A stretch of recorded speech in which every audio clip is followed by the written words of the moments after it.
Hello and welcome to Star Wars Destiny of the Force.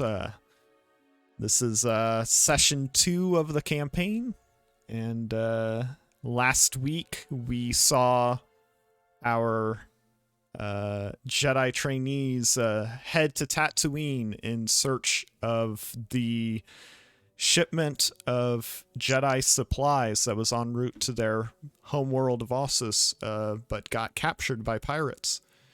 They've successfully interrogated several of these pirates and found out that the supplies were sold to a Rhodian known as Lubidi.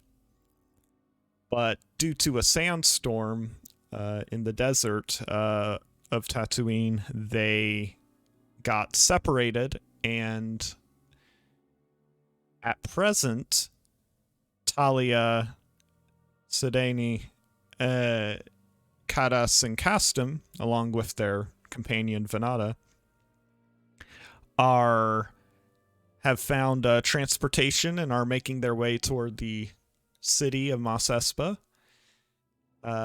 while their friends Sol, Merrick, and R2D2 have found themselves alongside a Jawa named Zuvki and a scavenger named Ray. Together, Zuvki and Ray have offered to take Sol, Merrick, and R2 to Mos Espa as well, to hopefully meet back up with their friends. But while in transit, a pair of lightsaber-wielding, dark-clothed individuals have landed upon the fast-moving crawler, and Merrick and Sol have gone to the top to engage them. Can everyone roll in their destiny as we are about to get started? Oh yeah, setting the bar low. Wow. Okay, we Setting the surpassed bar it. very, very low. Well, Let's just go ahead and call dibs on all of that. Skywalker twins activate. What is this? Three dark sides, singular dark sides in a row, and then three double light sides. Notice the makeup of who rolled what. Fitting. It's very fitting. Excuse you? Yeah, are you trying to say something? Cass, you're very prone to getting shot. It just, And that makes him evil. How? No, it just means you have a dark destiny of getting shot all the time. I prefer to think of this as the Force knows who needs help.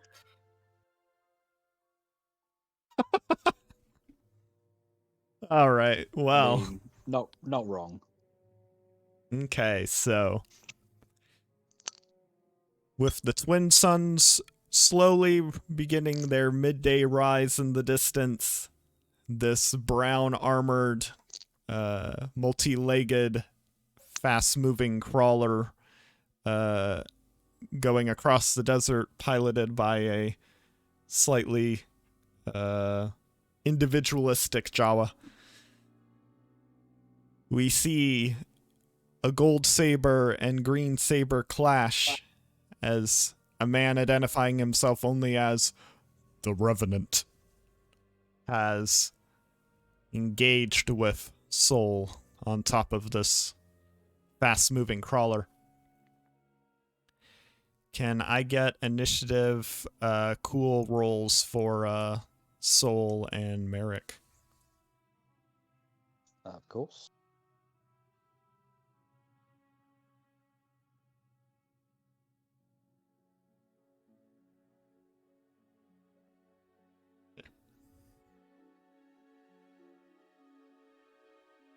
All right. And now I will roll in Revenant and his female companion.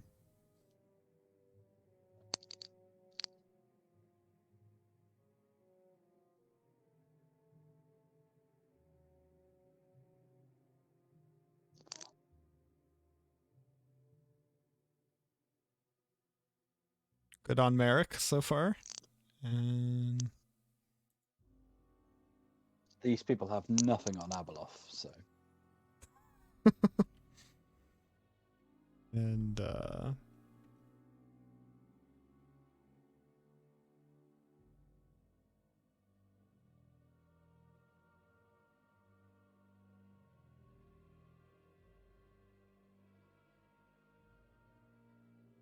okay.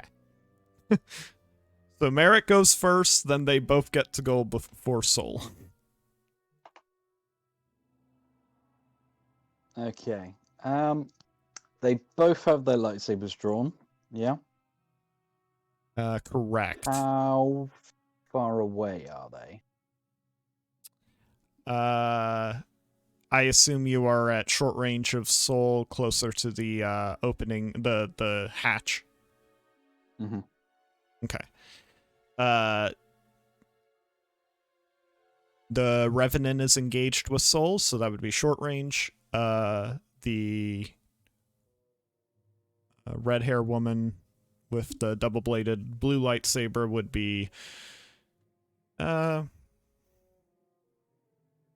would say short range as well for the purposes of like shooting or whatever, but probably would be medium range for travel due to the shape of the crawler. Okay. This is a long shot, but I'm just going to shout over to her and I'm going to say, Miss, is there any chance you want to just step off the walker and let us go?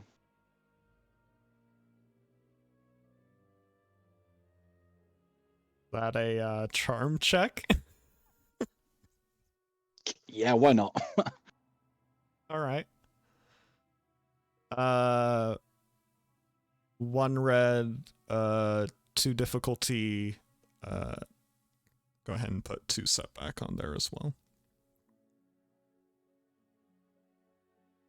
Let's go ahead and use up one of this destiny that I just got myself.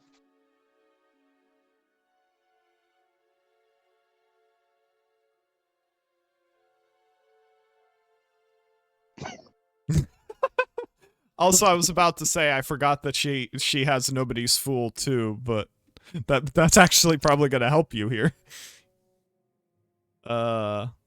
You'll still lose, but so yeah, could you can we adjudicate the roll to replace those 2 purple with 2 red, please?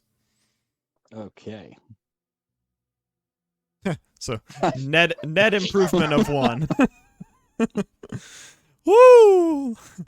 Well, you just see her spin the double-bladed lightsaber into a combat stance, and she seems to be waiting on the Revenant's kind of move and choices, but she clearly doesn't give a damn what you have to say.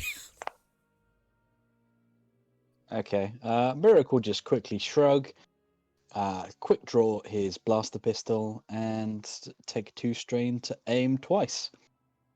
And then just tell Sol, don't hold back. They're not going to. I just like the picture of Merrick like, any chance you can step off this, miss? No? Then I'm gonna shoot you in the face. Hey, I tried. I'm not a miracle worker. Merrick goes from 0 to 100 instantly. So, Yep, that's me. yep. With his initiative triumph, let's see. The Revenant will go ahead and yeah, we'll say he'll go ahead and aim his saber at Sol before he goes in to make a swing. What defenses are we working with? I will dodge. This will be 1 upgrade and 3 black. Okay. He will do a second aiming maneuver as part of his turn. And You cannot see his face due to the helmet, but the hood, due to the speed you're moving on the crawler, is getting like kind of blown around and almost blown off. So you're getting a very good look at the helmet.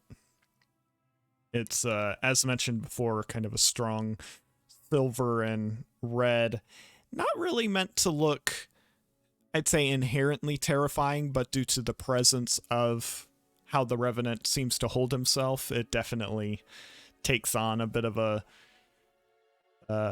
menacing look, at least from the faceless perspective. It does have a visor, it's a kind of a thin visor, not really eye holes, just sort of a line. And it looks like it was reassembled from pieces of, like, perhaps multiple helmets. Or perhaps was once a face mask of some kind.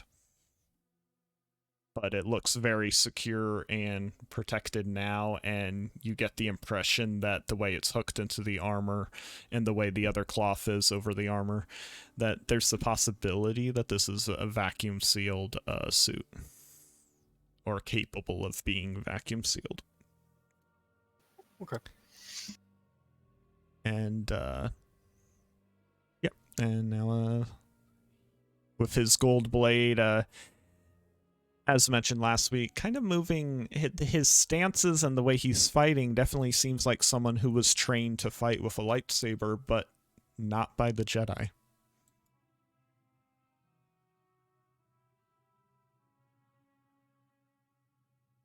All right. So that'll be 9 damage and a crit if you take damage.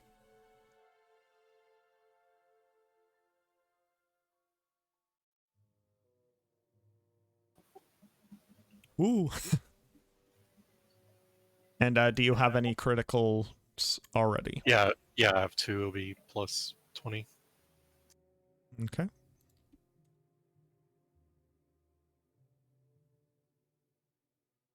All right.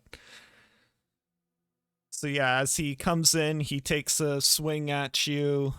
You're able to block some of the initial blow, but he's quickly able to slide down and slash upward, leaving a bit of gash in your arm. And then as he completes the swing upward, he flips the blade in his hand so as not to slash it himself, and comes down hard with his elbow against your neck before kind of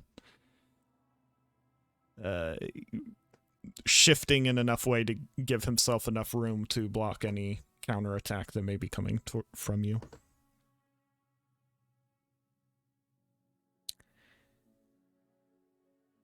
The woman, however, is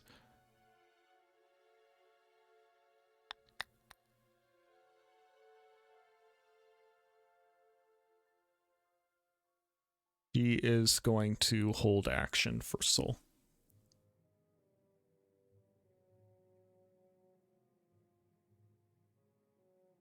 So, Sol, it's your turn.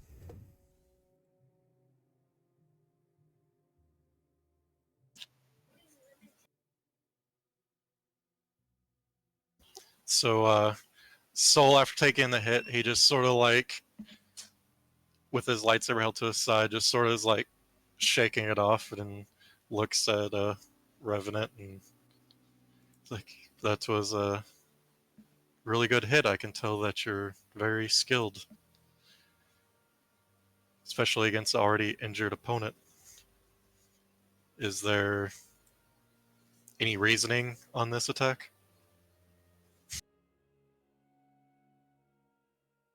I want the girl. You are in the way.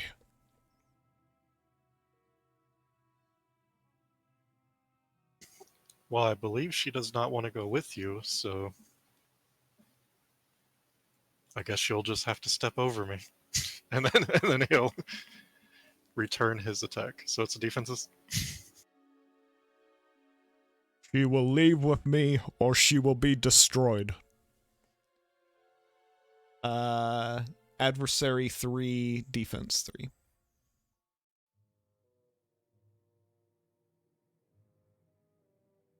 She is dangerous. Okay, I'm gonna use my once per session thing to talent to remove the 2 blacks, and then custom grip removes 1. Accurate does not apply because I lose all blues. Correct. Well, this is my only shot at anything. Hey, not bad. Okay, so that is an 8. Okay. He will parry, but still take damage. So it'll be 1 crit then. All right. One moment for that. He does have durable 3. So be minus 30. Correct. And he does have unstoppable as well, so if it's hits 1, he won't take it. Yep. So no crit. All right. So yeah, you do successfully in your counterattack manage to hit him and kind of slash in at his armor a bit, but you feel right before you would manage to get a more damaging blow in, he's able to just barely block the edge of your hilt with his gauntlet and kind of prevent you from pushing in.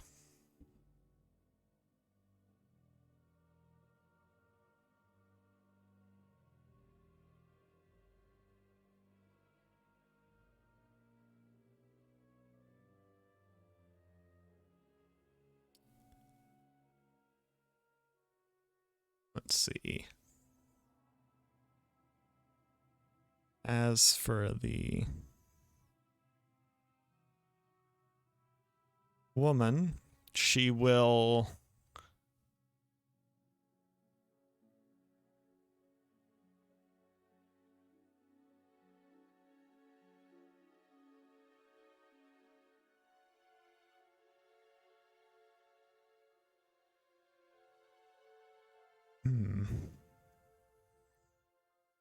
she will go ahead and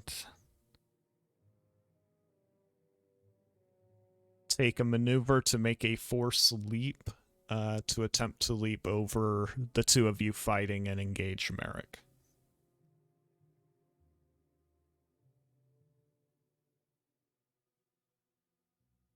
So he does so. So Merrick, you would just see her take a few steps forward and then do a full somersault leap over the fighting of Revenant and Soul. And she lands fairly gracefully, spins the saber, and makes her move in toward you. And what are your defenses? I got 1.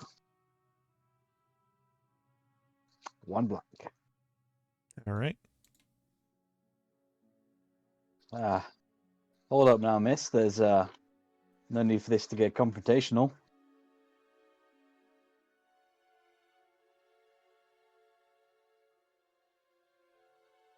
You are the one committed to violence. Hey, now, I asked if you would get off, okay?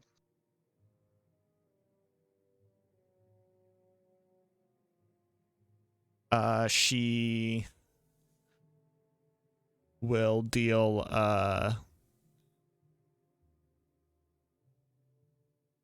she will deal 10 wounds and a crit here.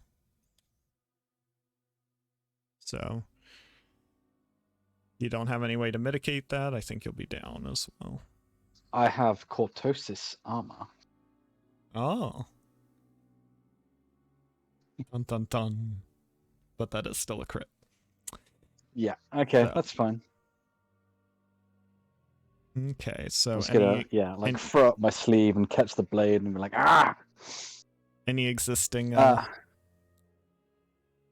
Nothing, no.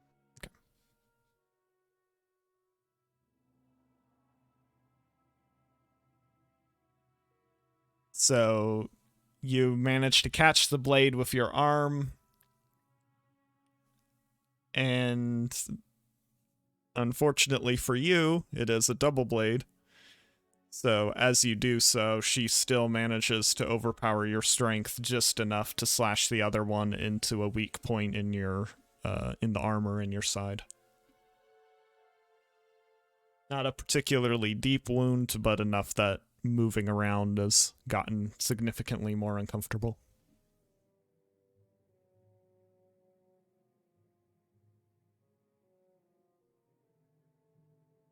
Okay. Unfortunately for her, she is now point blank with my ready aimed blaster pistol, so I'm just gonna. He's also engaged Yeah. with you currently. Yeah, I know. So that increases difficulty by 1, and then another increase of difficulty by 1, so it's 3. And then she'll have some upgrades, of course. Of course. Yeah, adversary 3. And Good. defense 3. She have ranged defense for her? Did she have melee defense Yes, for? range defense 3. Oh. That's worth a shot. It's Saber's doing most of the work. Okay. Now, before we spoke about how we would change some of the clone trooper talents to affect Darksiders instead of droids. Yes, and they would qualify. They would qualify. Okay. Then I'm going to get rid of those 2 blues and just take 2 guaranteed successes. All right. Yep. For any of your clone talents that would describe droids, that would apply to these 2. And then let's go ahead and add a green dice because I won't need it. Interesting. Oof. Oh. Oh.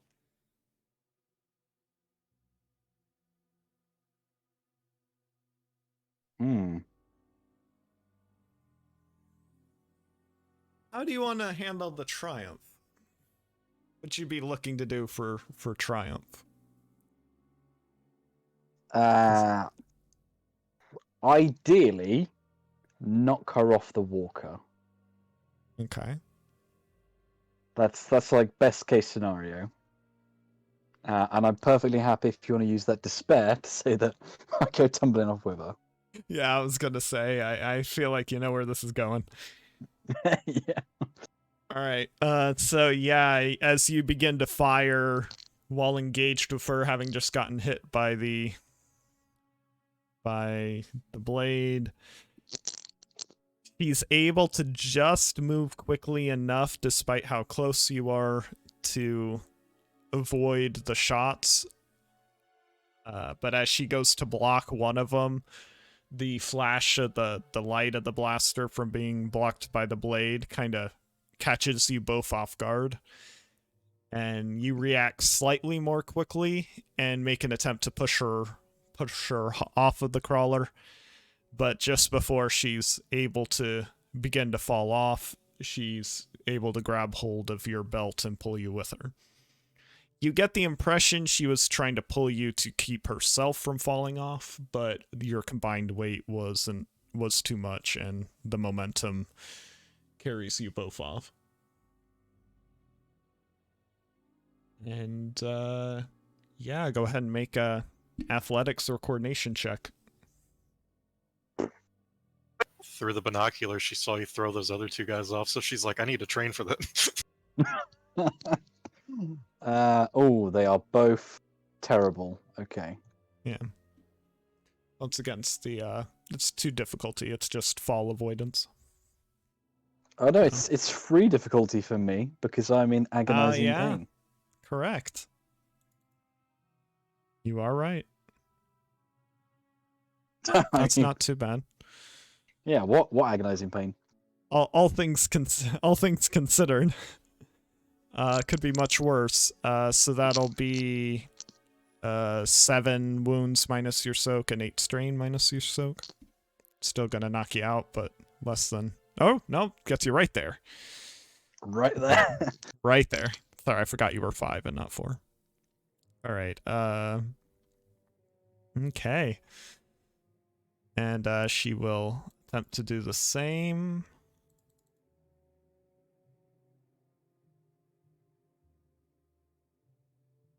And she perfectly slides down the side of the crawler, and as you kind of hit the sand with a bit of a grunt, she just kind of lands and does a simple roll and is already back into kind of normal stance, using jump up as an incidental. Okay, well, I'm just gonna be like... She seems frustrated that you're both off the crawler as it continues to speed in the direction of Mos Espa. You're just both hanging out in the desert, and she's obviously frustrated at that. But she is, I would say, no longer moving with a hostile air to her. Okay, well, that's good, because I'm in no condition to fight. I'm just gonna be like panting in the sand, being like, just give me a minute. Oh, really knocks the wind out of you, doesn't it?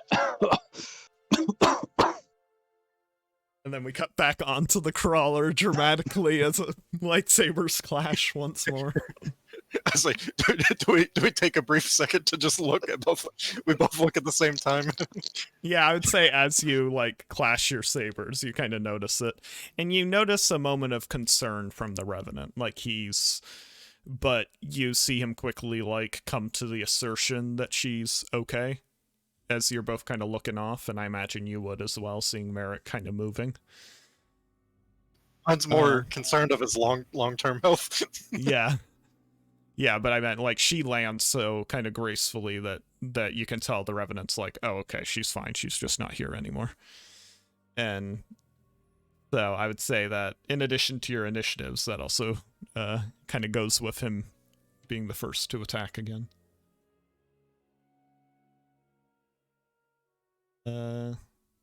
So, yeah.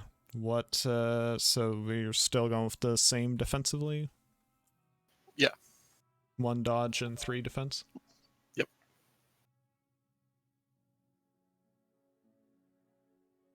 Okay, he only aims once this time.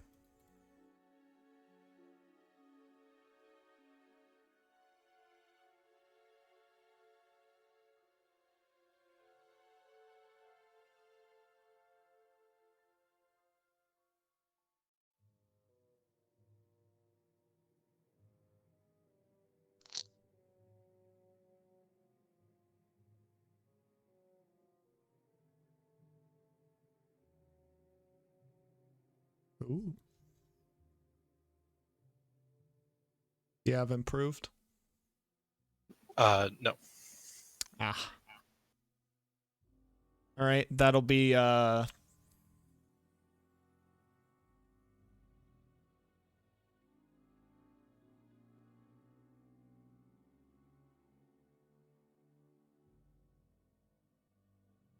are you, wanting out of the despair? It'll be, 10 wounds incoming. So. 10 incoming. 10 incoming wounds. He is looking to, force you to lose grip of your lightsaber. Okay. So, as far as the advantages go. Yeah, I'm trying to think what would help that fits cinematically with what's.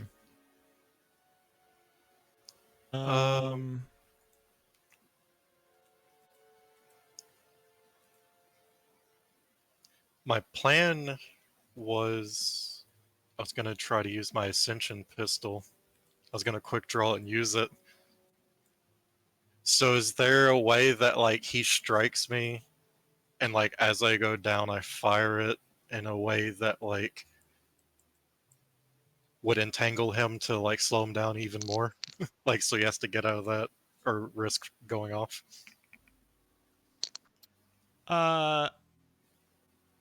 Since it isn't your turn, I don't think so on the entangling, but I think if you want to fire it out and surprise him, since you would be able to, like, quick draw it quickly, I'd say maybe you quick draw it, preparing to use it, but he strikes you before then, and you firing it causes him to surprise and maybe fall backward and kind of slide back on the crawler a bit toward the back, so it'll at least take him longer to get back up to where the others are. Okay. I'd say, because that works kind of under the active character falls prone sort of category. But as mentioned, he is gonna cause you to lose grip on the saber. That'll probably also roll kind of along the top a little bit and get stuck in a vent on the top, I imagine. So, all right, and then so you need another crit roll. Yes. 30, right, for 3? Yep.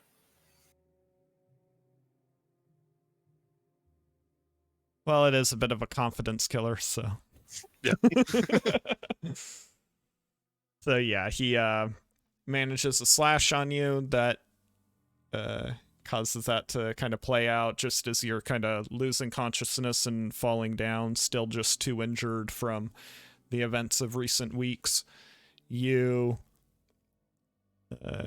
lose grip on your saber and it begins to roll, but as mentioned, the surprise fire of that Ascension pistol causes him to similarly lose grip and fall backward. And yeah, so it would now fall to the red-headed woman by Merrick.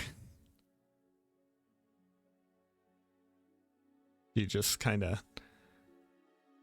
stands near him. She deactivates her lightsaber since Merrick appears to be down. He's not aware that, obviously, he's still able to act.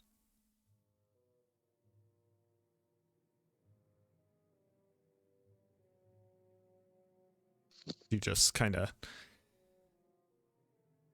To your experience, she definitely seems more contained than the average Darksider, Merrick. Like, she isn't really, despite the situation, lashing out or acting out or any of that. Okay.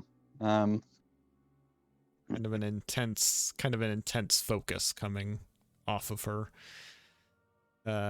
And instead you see her, again, thinking you're unable to act, you see her close her eyes for a moment.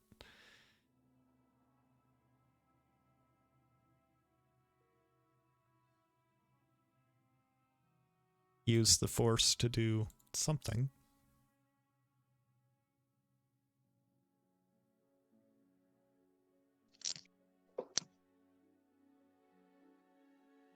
And you see her kind of, her eyes open widely, and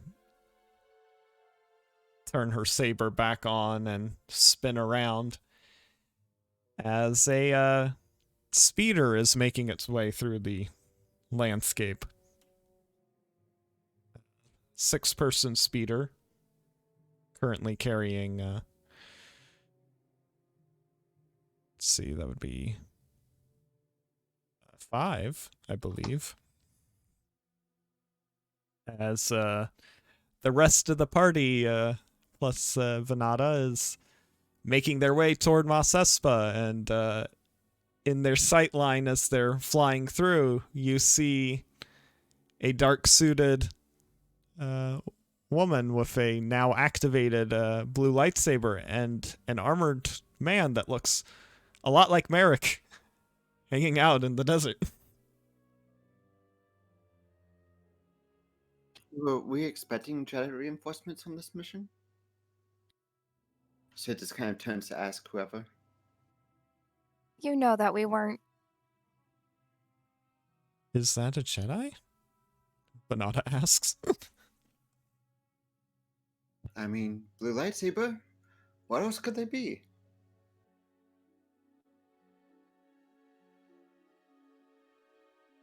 Can I stand up and try and speak to the woman? Yeah, I mean, you can attempt to. Technically, Yeah, it's the action of the others currently, but as far as conversational go, you can. Yeah, I'm just gonna, well, not exactly stand up. I'm just gonna pull myself up into like a sitting position. I very clearly don't have a blaster at this point. I'm just gonna say, Miss, maybe you better put that away.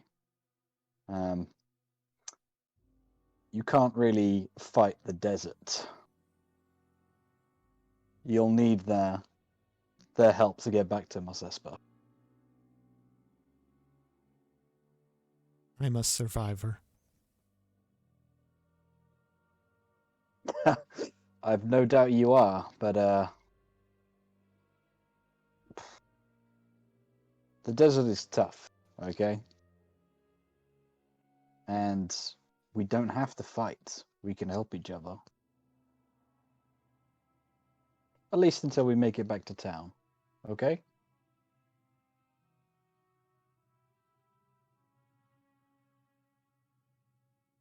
She spins the saber around. You get the impression that she does not consider you currently an opponent, but isn't willing to lower her guard as far as the incoming speeder with clearly multiple people on it. Why don't you just tell me your name, first of all? I'm Merrick. Merrick Cole.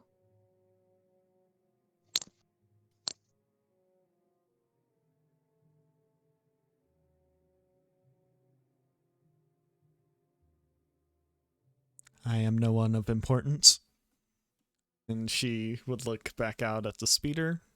As far as the people on the speeder goes, what are you, how are you viewing things? What are you thinking? I imagine, Kados is driving? Oh, that's dangerous. Or would Sid be? I don't believe It any of doesn't- you have, I don't believe any of you have planetary piloting, so it's just, as it is, it's already somebody winging it. Probably said. Okay. So probably Sid in the front with Kados in the shotgun seat. Well, we know Merrick's there, or someone who looks like Merrick, so we'll slow down as we get closer. We don't see Sol or the crawler at this distance yet, right? No. We didn't know they no. were on a crawler though. Yeah. Well, I just wanted to make sure there's like no flashing lights in the distance. No. By the time you'd be coming up to here, the crawler they fell off of it like a minute or two ago by this point, so it wouldn't be in sight. All right. Well, Kados is kind of like getting ready to stand and has his lightsaber in his offhand. It's just, why don't we see Sol? Why is he out here alone?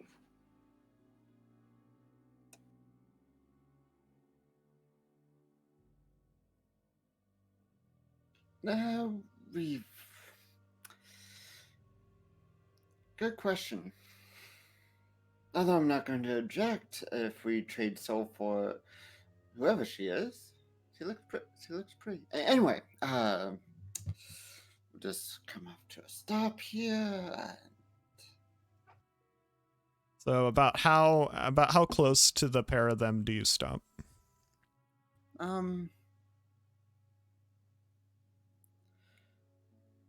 Probably medium range, I want to say. Okay.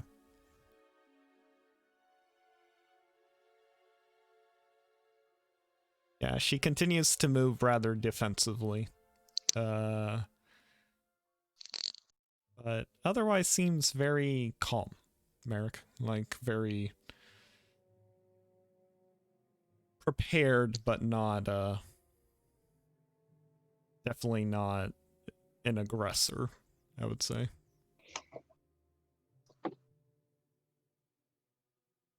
Yeah, as we oh, go ahead. No, it's fine. I was just gonna say, as they come to a stop, I feel like Talia would get out and start walking towards them and ask towards Merrick, like, "Where's my brother? Who's she?"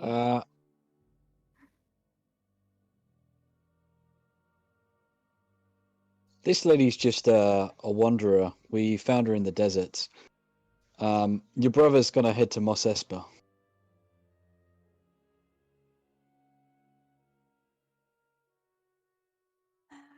Do I believe you? Do I make you do a check? Has Merrick lied to you before? Probably. Probably. Probably. Yeah, I'm gonna call you bluff. All right. Yeah. I'm just going to point So- out in character how unusual a wanderer with a lightsaber. I'm just gonna point at all 4 of you, or 5 of you even, who have lightsabers. We go to the same school. Yeah, I didn't realize we're wanderers. Well, I'm just saying, perhaps a lightsaber isn't that uncommon. Very uncommon outside of It Jedi. is. It is. All right. Hence, So hence why I don't have one yet. I was gonna say there aren't 5. My deception is 2 yellow, a green, and a -1 black. Well, you would be making the deception check, so it's just her Oh, okay. defenses. All right. So what's your discipline, etc. against? Yeah, 1 yellow, 2 green. So that'd be 1 red, 2 purple. Do you have anything that improves that? Nobody's fool, I think, would be the only thing you'd have even No. remote access to, and I don't think you do. I don't. Boost because I called bullshit on the lightsaber point. Oh, so you want to add a black to me that I get rid of because of my plausible deniability? It's the thought. Yeah. Yeah, we'll say that's what happens. It's added, but then obviously removed.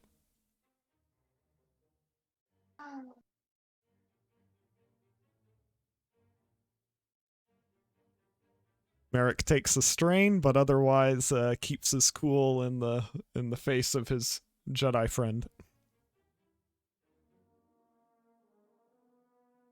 Talia just squints, but accepts. And he now The has to live with the fact that he lied to Talia. the woman, seeing that this is believed, at least enough, deactivates her lightsaber and says, "Yes, I'm Carrie. I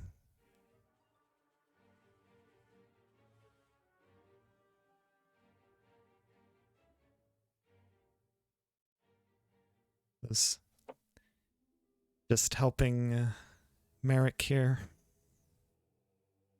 We were resting. I heard a speeder and reacted quickly."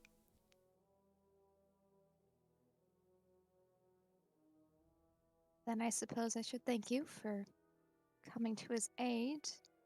Though why you need aid is still in question. I fell off the speeder. You really lost the speeder then. Yep. It's somewhere out there. Hmm. Well, then I suppose there's no point in you still sitting out in the desert. Assuming Sidani and Karas would still be nice enough to take you to Mos Espa if you ask nicely. The offer is appreciated, but I am better alone. Besides, Oh, I don't believe you I- have room. wasn't Come on talking now, to Miss you Kerry. anyway. I'm sure we can squeeze in. I can't let the person who saved me walk alone in the desert.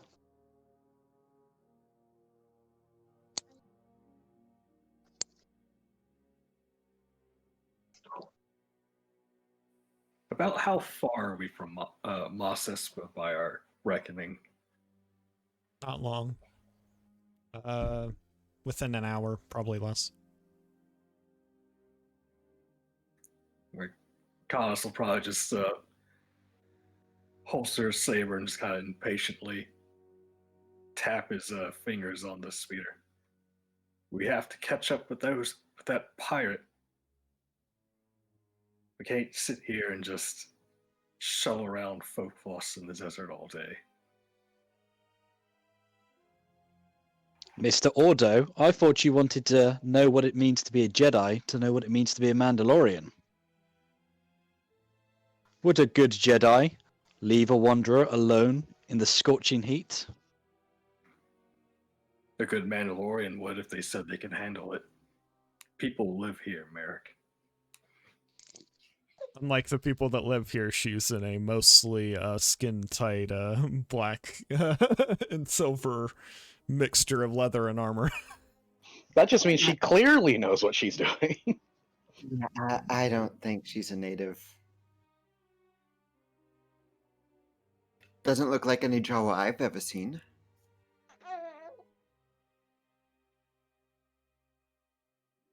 Yeah, her legs are longer.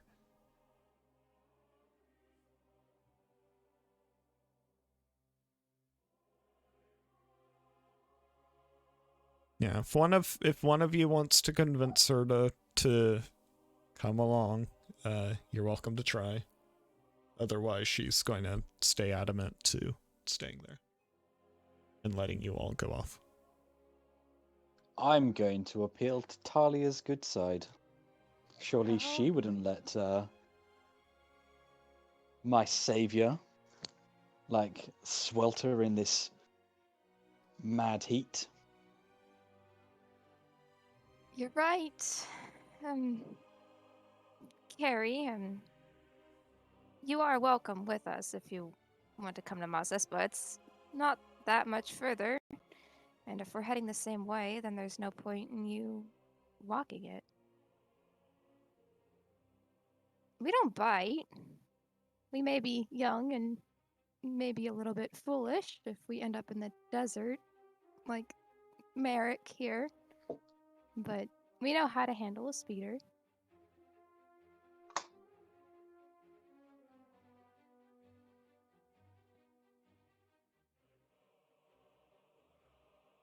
With a bit of a uncomfortable, almost glare toward Merrick, she just kind of almost forces a smile and says, "Well, I suppose we can make it work." It's not like you're stuck with us afterwards. Quick trip in the city and we can go our separate ways if you're so inclined. Yes, But I'm sure we would all feel better if you weren't left out here alone.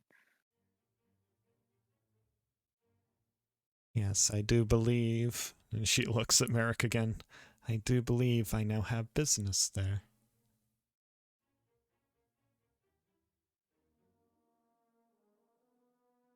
Perhaps you can, you know, not do your business straight away.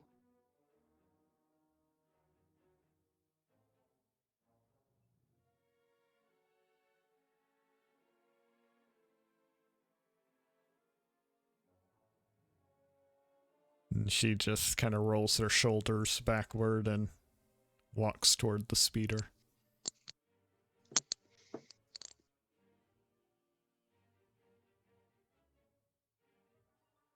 So I imagine Talia and Vernata were in the back seat and cast him in the very back. So on seeing this, when approaching back to the speeder, seeing Vernata basically in one of the areas that could be squeezed into and cast him in another, she chooses Vernata, assuming that the three women will squeeze better than the Mickean and the man. Kadas will try to get Venata to switch seats with him, and he'll just, if he has to sit on top of another seat or like just off the side of the speeder, he's just that's not going to fly without some convincing. He has one job. Well then, fine. What's your cool? Oh, not good. One yellow and a green.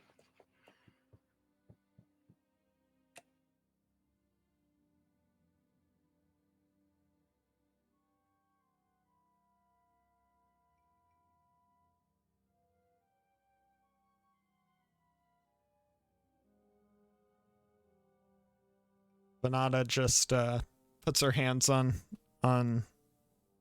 Kadas's shoulders and just says, "Sit down, we'll be fine.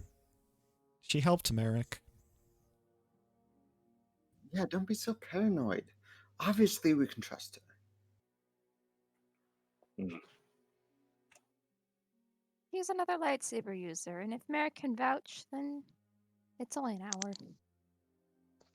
Not even. It's not that far. She's certainly not going to hurt us on this very short journey to Mossos, but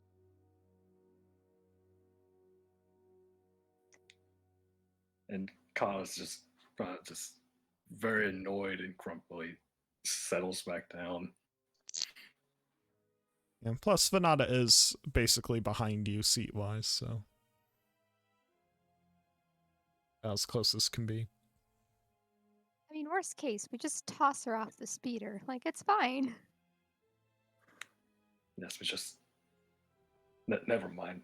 The sooner we catch this Rodian So, and get off this desert, the better. so does Talia want carry between her and Vernata or on the side? And then I Probably assume on the Merrick's side. getting in the back with Caston. Mm-hmm. Which will also put you again right behind her regardless. So all right. Then yeah, so basically that puts her on the side of the speeder where Sid is in front of her, Talia is next to her, and Merrick is behind her.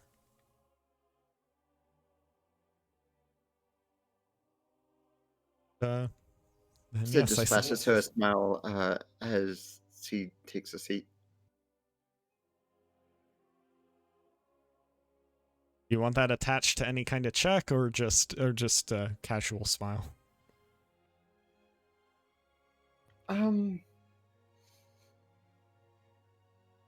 Just a casual smile. I don't think that she would go quite so far as to be horrifically cheesy at this point in time. Then you'll just get kind of a less forced than earlier smile, and as she waits for Talia and then climbs in or so. All right. I am going to keep an eye on her. As in, I'll be making a perception check. I know I've have a bad track record with this, but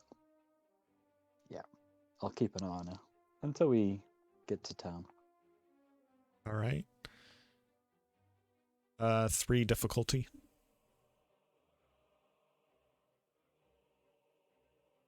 Okay.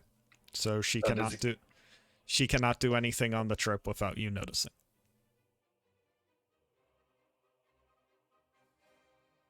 Otherwise, as far as the trip goes, you see her mostly. She's on heightened alert the whole time, but is otherwise gonna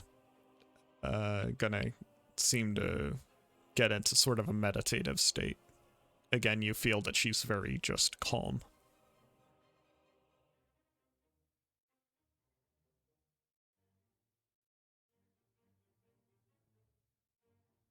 And the speeder rushes off, going in the direction of Mos Espa. As we get back to Sol.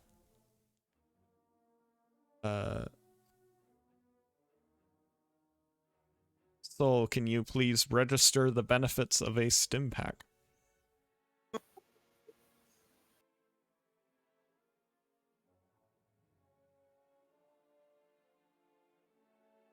As you come to, you find that you've been pulled a bit toward the hatch, and as your vision is kind of returning, as your eyes are opening, you see the only half-contained hair of Rey blowing in the wind, and feel her pulling out the stim injection unit and just tossing it aside, and trying to get you to. Yeah, as Sol's like adjusting his eyes, like that would be his first thought. He's like, gotta stop him from getting Rey, and then like as it clears up and sees her, he like face starts to get kind of red, like embarrassed, like oh. And she seems to sort of notice what you're mumbling, but you feel her pressing your blaster back into your hand because you don't have the saber, and she's like, you see her holding what appears to be a staff of some kind in her other hand. You see it wedged into the hatch, like she's using it to hold on as she was treating you. The crawler seems to be moving as fast as the crawler can move. You're not sure if it's any faster than before or if you're just now noticing it. You do hear the sound of kind of clanging against the back. You imagine that is the Revenant trying to climb back to where you were. You can guess that you were probably only out for a short period of time. Yeah, Sol, like, he sort of looks confused. He's like, and then just looks at Ray's like, is there any way to slow him down? Like, is the speeder ready that you were gonna take off on?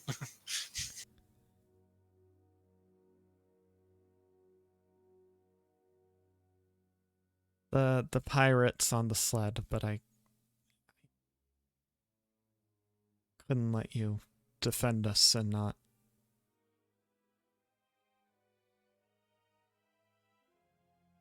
be there. He's too strong for me, especially in my injured state. I don't think I can do much to stop him. And she just she's still holding your hand where she put the blaster, and just kind of squeezes around your hand and the grip of the blaster. We'll do this. We'll do this. She kind of starts pulling herself up by the staff and trying to help pull you up in the process. You see him kind of come into view finally as he's been pulling himself up. And he's getting close to the vent where your lightsaber got caught in. And you see him starting to move toward the vent and probably looking to pull the saber hilt. Sol just looks. He's like, I completely forgot I don't have my saber. And like through like blurry vision, just sort of looks at like his pistol. Is like, I don't know how much good I'm going to be. You should. I can still at least slow him down a little bit more.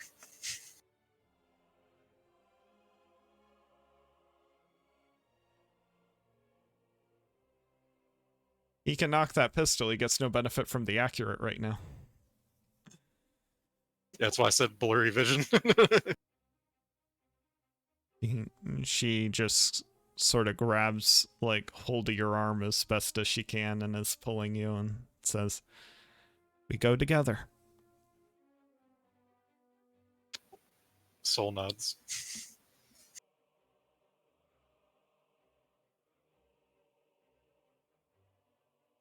Yeah. So at this point, it would be your cool and Ray's cool against Revenant's vigilance, I suppose. So.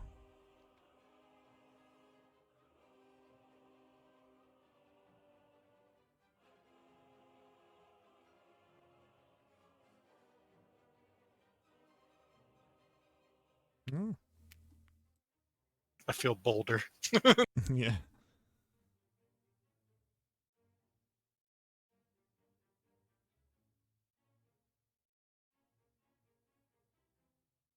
Revenant sees Ray and has a one-track mind. Pretty much.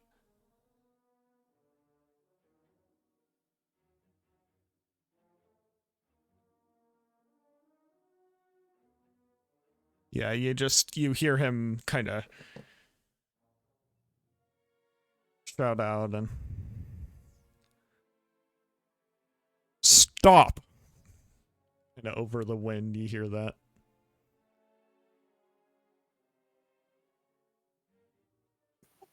I will not let you have her. Ray kind of looks at you like, is that what this is about? Yeah, and he sort of like moves his shoulder like to where he's sort of half in front of her, like not blocking her completely, since he's just sort of doing it respectively. Like he's not trying to be like that she can't defend herself kind of thing. Just understandable.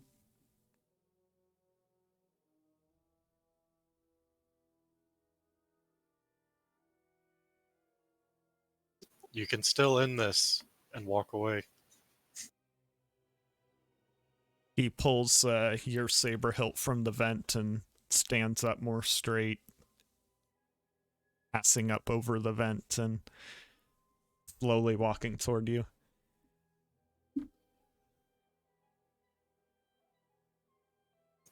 Yeah, Sol's gonna let him. He's not gonna react because he knows that he's injured. So he's like, he's not gonna do anything too foolish. He's gonna try to stay calm and see what happens. Yeah, Revenant doesn't have his saber drawn or active currently, by the way. It's clipped on his belt.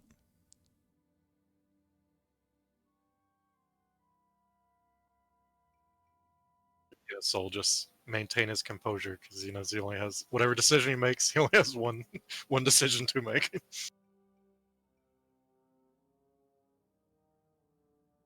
Whatever Skywalker has told you, do not listen.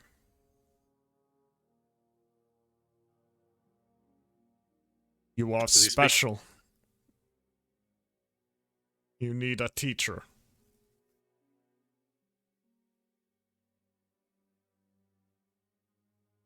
Just looking at you, confused. Yeah, Sol just looks and is like, then you're not disagreeing, as I also said she was special.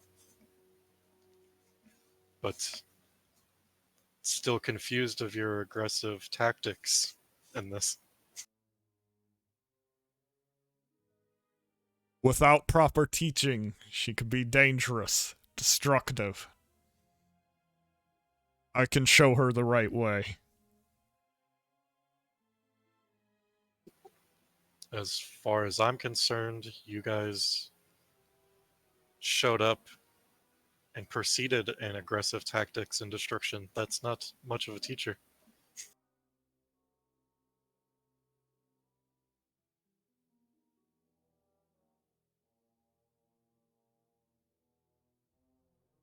Only because you stood in the way. I know what you are, Skywalker. I know your family, your legacy. If she stays with you, the fate of the galaxy is sealed.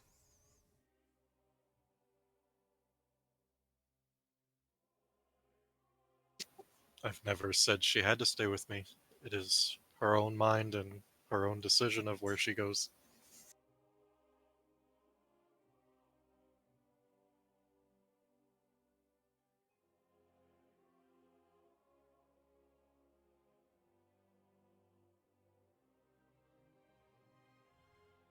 You feel her just trying to pull at you to kind of get back into the crawler, but you also can tell she's unnerved.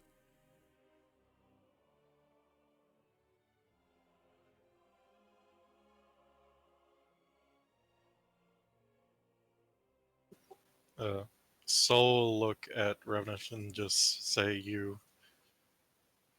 fear her corruption while acting in a corruptive manner. Perhaps we both leave her alone and let destiny take its course. And she will destroy us all.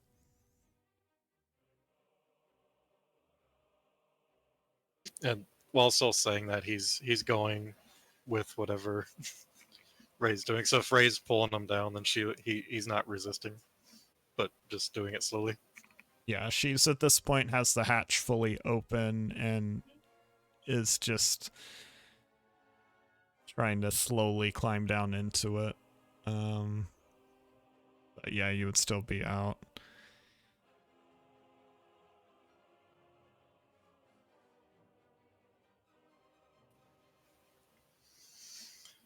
Sol just gonna say, then we're at an impasse.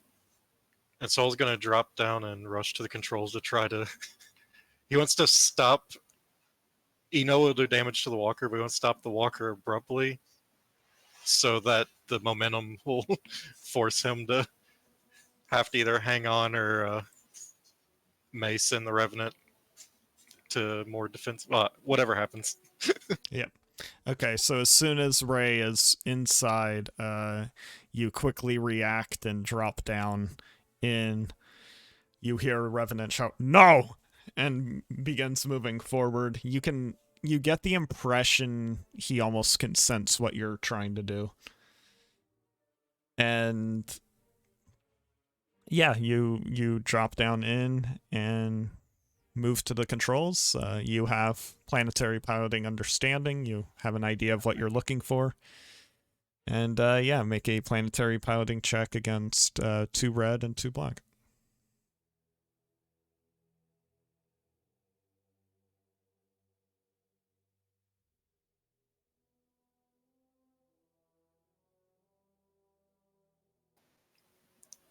Ooh. Trying to decide how Sol's feeling. Yeah, Zuvki would just shout out in surprise, but wouldn't stop you from doing it. He would just be like, "Ah!" like it, Yeah, I think given the situation and his injuries, and he does fear what... I think out of fear, yeah, he's gonna make this decision. okay. So Because it's a rash decision. yeah. So 2 strain, and you hear the vehicle creak and groan as the legs all lock up and it skids a bit through the sand, and dust is blown everywhere as the whole crawler does its best to come to an abrupt stop. Metal grinds and the whole body like kind of shakes and stutters to a stop, and you see the Revenant. You can kind of hear the sound of someone kind of bouncing on the top of the vehicle as it's coming to the stop, and you see him begin to come into view over the viewport as he's sort of sliding down in the process, and if he can stop himself or not. He cannot. So, yep, as you're doing so, he kind of slides off, falls down, and you see just a kind of hits the ground abruptly. You get the impression he wasn't injured in the least, though. Since it won't put me over, can I take 2 strands maneuver to instantly push the controls back forward again, since it's a maneuver to Yes. put it in the process of moving again?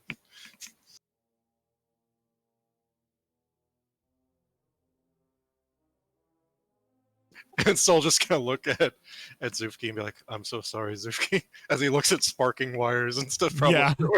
Yeah, I was gonna say that did quite a lot of damage to the internal systems because they were going at full speed.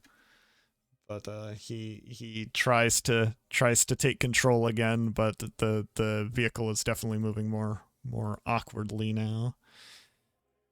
We're a sideways lizard now.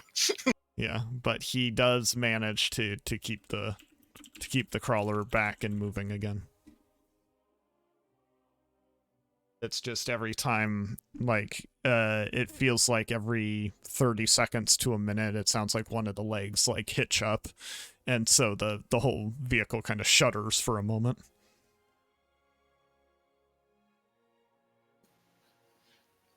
I promise my friend I will help with repairs. Like, and then Sol sort of starts to get woozy and sort of collapses into, like, a chair. And with that, we'll consider this an encounter complete. Everyone in the group, in both halves of this, can recover. Can do a strain recovery.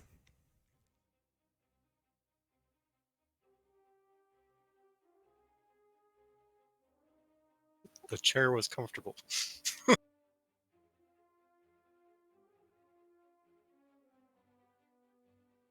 Oh, nice rolls out of everybody. We're really taking advantage of this rest period. And It's nice to have discipline. yeah, but as you're leaning back, Sol, you do feel that moment of, like, knowing you gave in for just a moment. Yeah.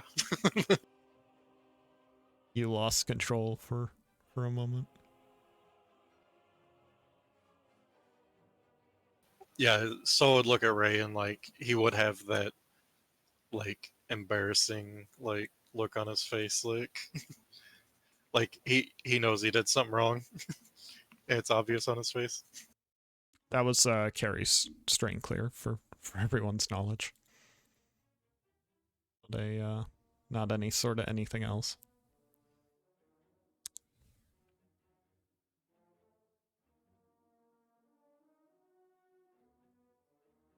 Merrick rests for a second. All of a sudden, he sees sand all around him and the speeder going off. Like, oh, come on.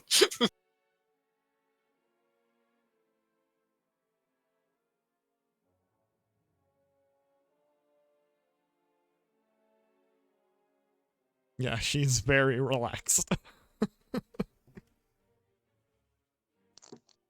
It's fine. She has a good view.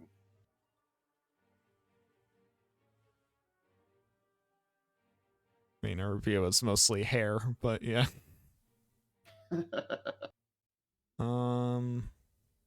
Zewski's trying to relax, but then he also keeps darting eyes at Sol while he's driving in a few seconds.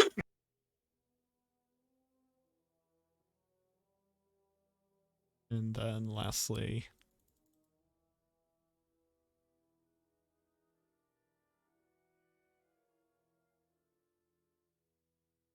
all right.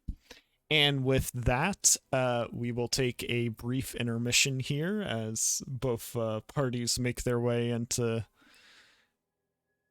Mos Espa, having left the Revenant behind in the desert.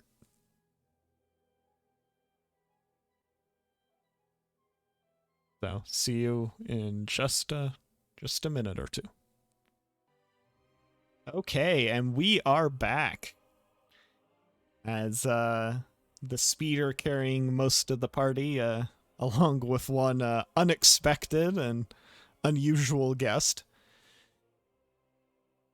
enters into Mos Espa. I believe Talia wanted to work on Merrick during the journey. Yes, please.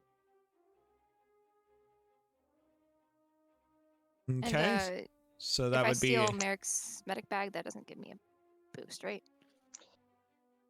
It gives you 1 boost, but the other bit is only if you're trying to heal like crit. You're just gonna take what you get. okay. So that'll be a 2. That'll be a 2 difficulty check. By the way, if you're working on wounds, I assume.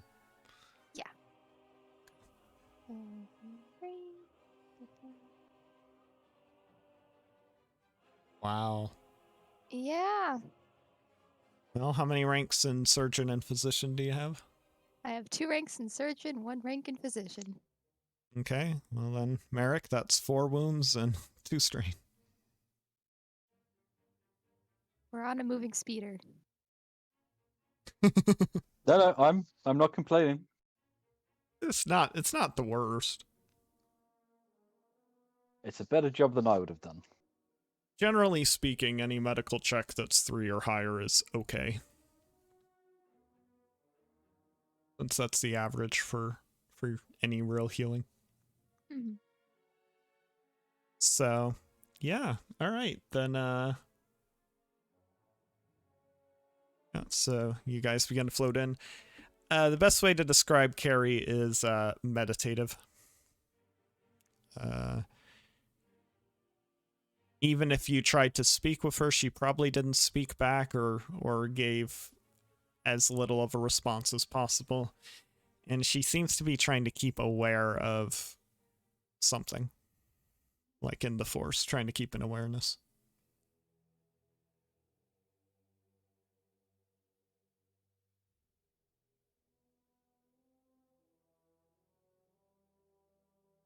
So, yeah, as you begin to fly in, what's the thought?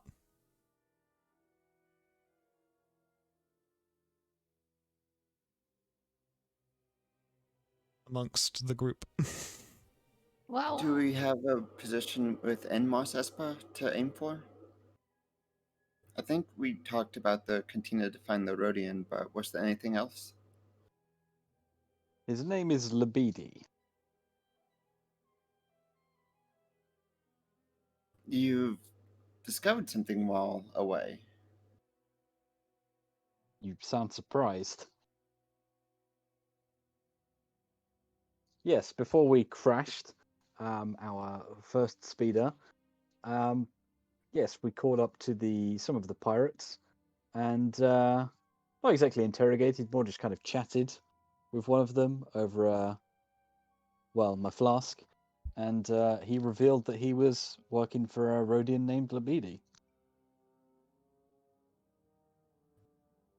And you wouldn't happen to know what Pa's Libidi frequents? No. When we got to town on the second speeder, Boss man was supposed to set up a meeting for us, but as you know, I fell off. Second speeder. How many speeders have there been? Never mind. I've had a very tough day.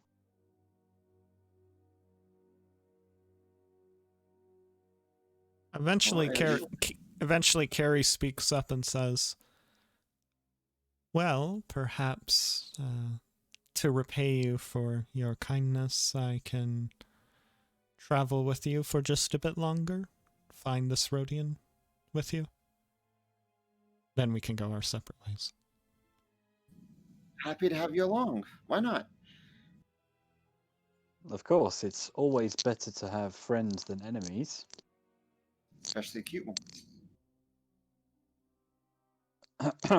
Now, would you like to Yes. make a charm check? You really didn't wait. I didn't wait long enough. Yeah.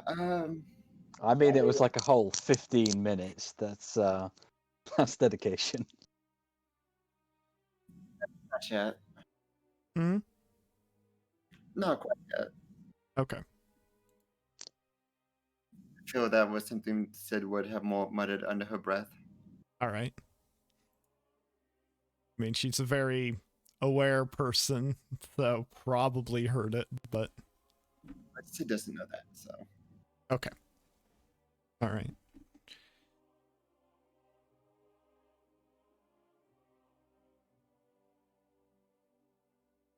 Then she'll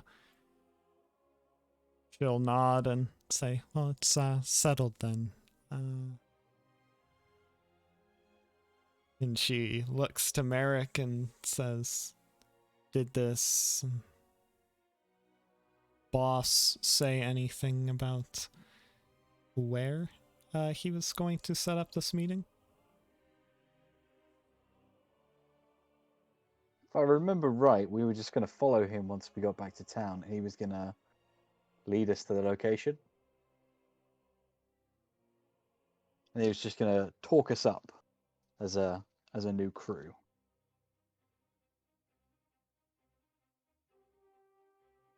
At that point, Crew. Venata There's kind of says, "Well, if we talk ourselves up, maybe it'll work out the same."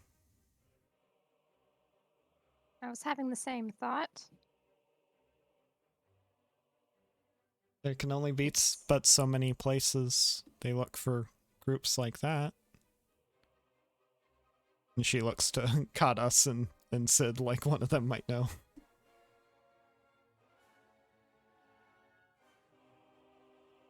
Sid just kind of shrugs. I've never hired a crew before, but we can narrow it down to a few places. Cantinas around a spaceport, for example. We might have better luck finding them the old-fashioned way.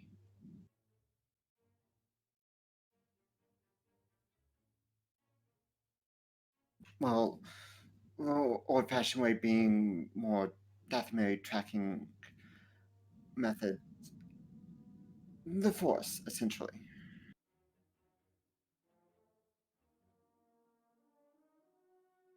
And you see Yes. Carrie kind of develop a curious look. "You're Dathomiri."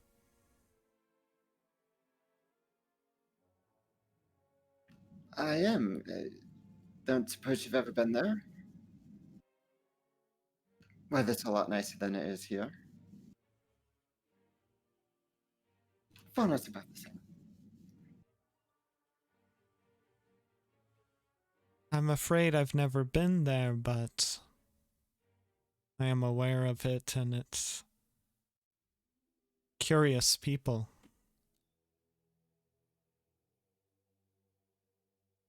I've heard they're quite well connected to the Force. You'll not find better spell work anywhere in the galaxy.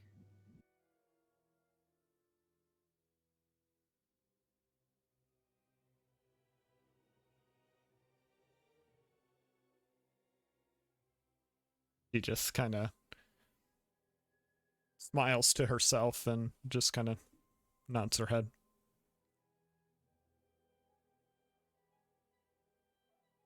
At this point, Venata would be like, anyway, we should, if we're gonna be tough, we should probably get to being tough.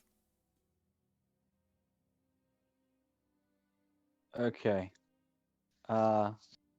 Venada, Talia, how good are you at acting tough?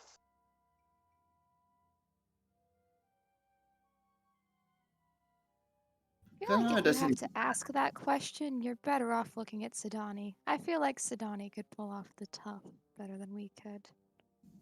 doesn't need to act tough. She took on a Mandalorian one-on-one. It was a great fight. Okay, sure, but if I've learned anything about the underworld, it's that it's more about perception than reality. So, okay, Kadas is tough, right? But can he act tough? No. Well, we said Does we he were say talking about that the out crew. loud? Yes. Venata would just put a hand on his shoulder and kind of lean her forehead on her arm. There's little butterfly and flower stickers all over the Mandalorian armor.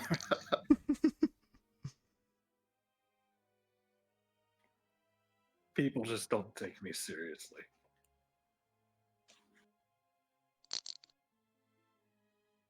This Well- Carrie will say, they'll take me seriously. Actually, I have no doubt of Carrie. that. But we were saying that we were going to talk up a crew. Doesn't mean we need everyone to do it. We just need a few people who can highlight the qualities of our companions. Speaking Carrie, of, have you ever heard of a game called Good Force User Bad Cop? oh no,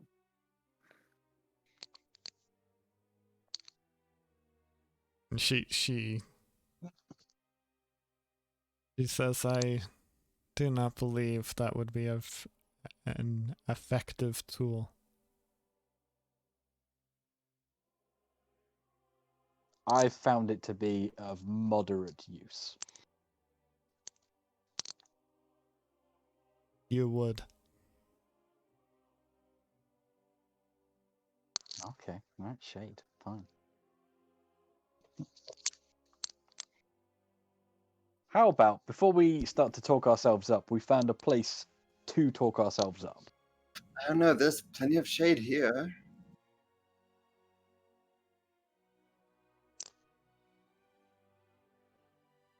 start with a cantina. It's a public place. It's the first place people are likely to look. And if my brother is still on his way, it's probably the first place he'll think about looking too. Yeah, Sid Okay. will pilot the speeder toward a cantina somewhere close to the starport. Yeah, I'd say Now- if someone wants to make a streetwise check to see if maybe you could find the one where someone like Lubidi might want to meet with people, that might help you out a little.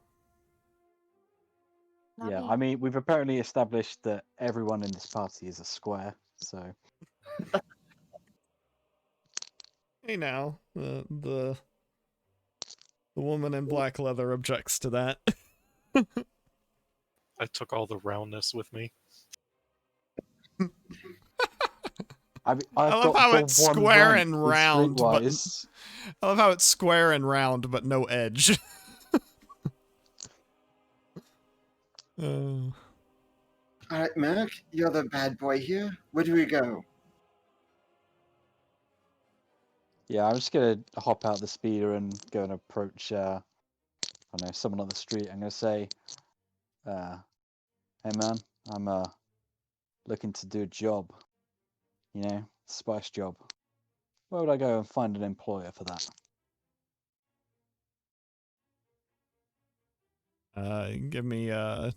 Give me a 2 difficulty, 2 setback streetwise check. If you roll You through just walk up to a random person and say, "Hey, I want to sell drugs. Know anybody?" If you Well, roll that's- threat, you gotta tell him you're a cop because you know you have to tell him you're a cop, right? And then you I was gonna say go ahead and add a boost because of Carrie kind of being visible. But actually, yeah, I'll let you roll a second one as well for the Mandalorian. Obviously you won't succeed, but it still affects the roll. Okay, so as he kind of looks at the speeder you came in and sort of shrugs his shoulders and says, "There's a few places you could go, but and he kind of looks you up and down and says, you seem like you have something more specific in mind.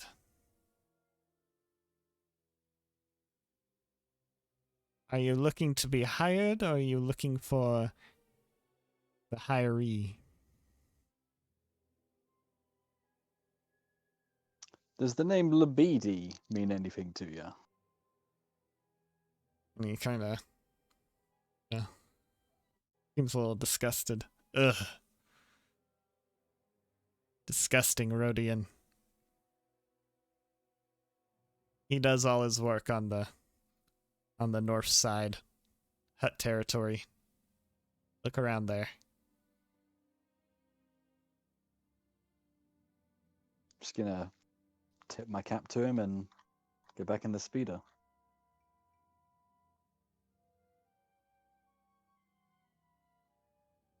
Going into hut territory.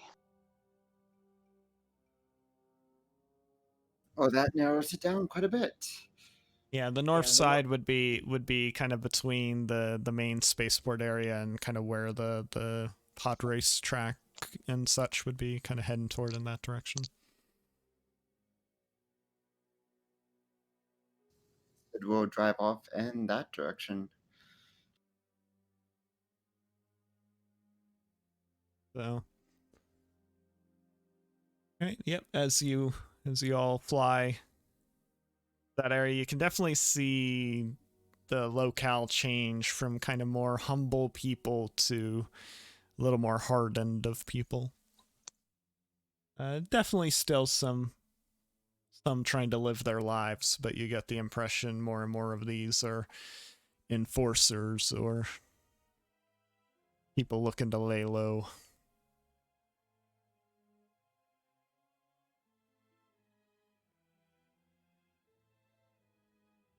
As you're flying through this area, you do see a cantina. Looks a little run down with some smoke coming out of it, but Looks like a good place to start. Said we'll park the speeder out in front.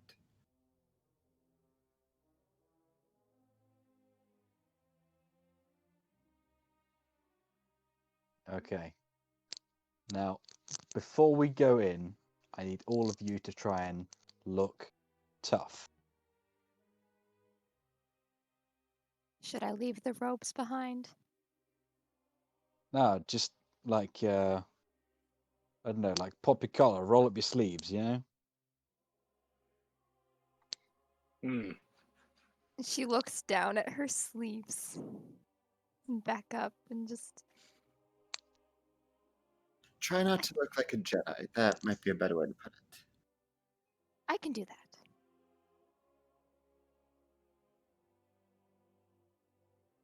that. Carrie literally just stands straight and rolls her neck a little bit. About it.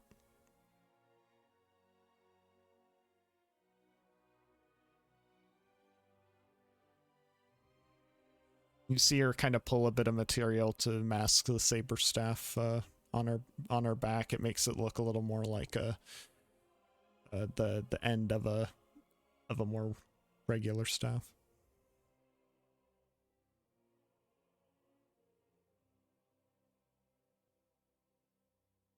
Sid will hop out of the speeder and sling her blaster carbine over her shoulder. What are we waiting for? Oh, just look at these young Jedi. It's like shrug, like, what are you gonna do? I'll watch the door and the speeder.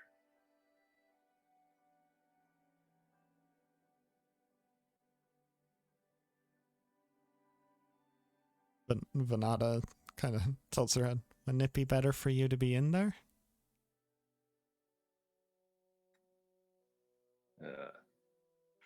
Areas like this might not be the best place to leave a speeder unattended. Well, it's not as if we have anything of importance on the speeder. You are. It's one not of as the if we more- own the speeder. That too. But you are one of the more tough-looking people, Karas.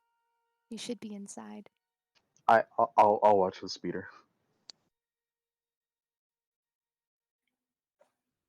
Cass, I say this with absolute respect.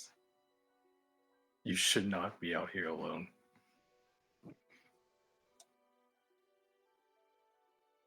Yet you can be? You do have a propensity to being shot, Custom. Which should make it even more important that I don't go into the place with criminals. I don't know. This seems more like a stabbing district than a shooting district. If you want Then to he get should be technical as fine. well, there's no law here, so they're not criminals. Just let him do what he likes. We should be fine on our own. And with any luck, it won't take long. I mean, worst comes to worst, you hear me yelling for help. No, I'll stay out here with you, Custom. It's just if I go in there, someone's probably going to want to pick a fight, and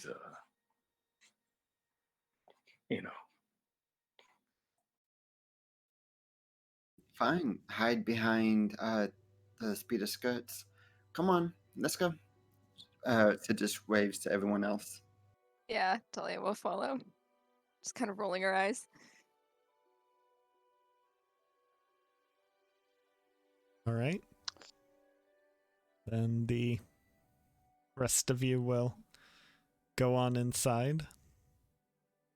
Venata is going to stay close to Sid, but always behind her, trying to, like, kind of say, like, hey, this is you're in charge here. I just want to be close to you. While Carrie seems to be in the back. She's just trying to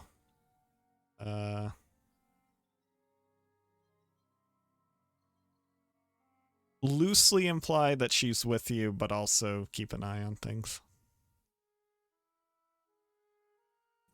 It's an easy escape. It's the murder. Didn't quite hear what you said there, Val. And would have an easy escape / break away from us. So You see to Keep going assume back that, yeah. before we go in, could I try a quick seek power to see if the Rhodian is, well, You don't know anything about him, though. oh god, that's right. And that would be, it would be seek regardless for an individual. Sense would just be the general area. Yeah, I had said just to get a direction, and if it were close enough to the building that, if it was on the other side of the point that way. Anyway, we'll go into the cantina and see what we have. Right. So as the group of you walk in, there's loud music blaring. The drinks are aplenty. The species known for working with huts are all over. Some humans scattered here and there, and a few Twi'leks, both men and women. But for the most part, you see a lot of Aqualish, Clatunian, Weakways, Gamorreans, the like. In general, a lot of muscles in here. You do see some humans that look a little like the pirates you fought before, and it's not unheard of, but far more aliens than humans. The group of you stand out in general.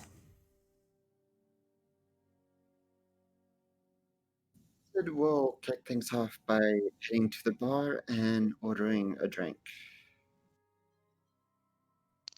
Okay. Anything in particular, or just something, just casually being like, I want that, and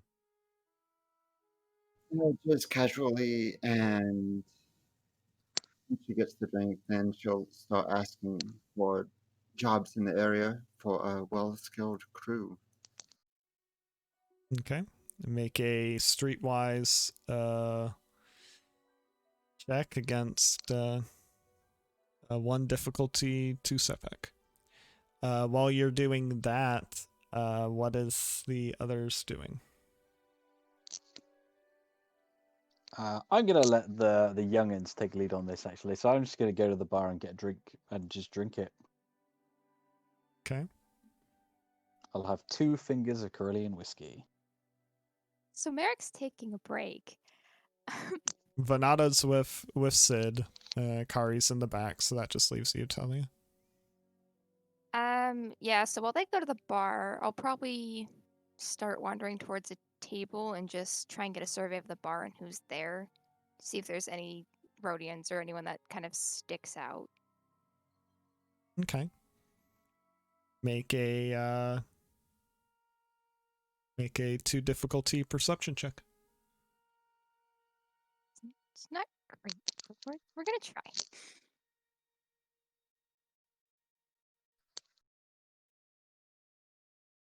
So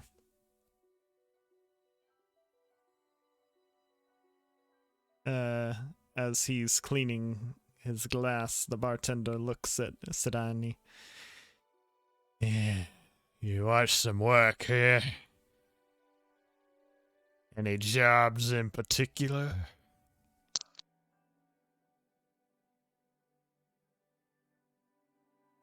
Jobs are being offered. Something that's going to pay well.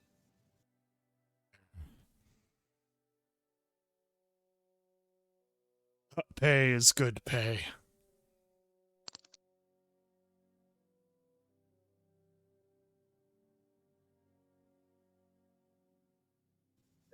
To be. So, what kind of jobs are currently on offer?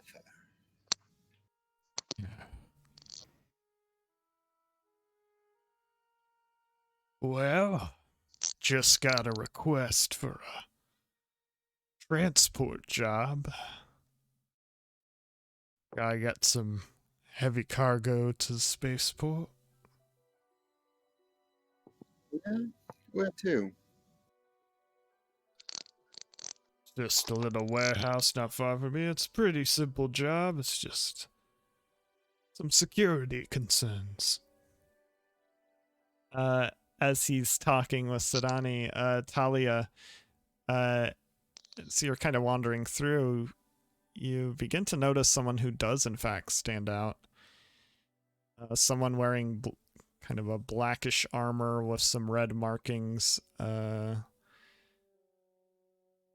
Looks like you should recognize it, but you know you've never seen it before, and it eventually clicks into your mind that it was described to you.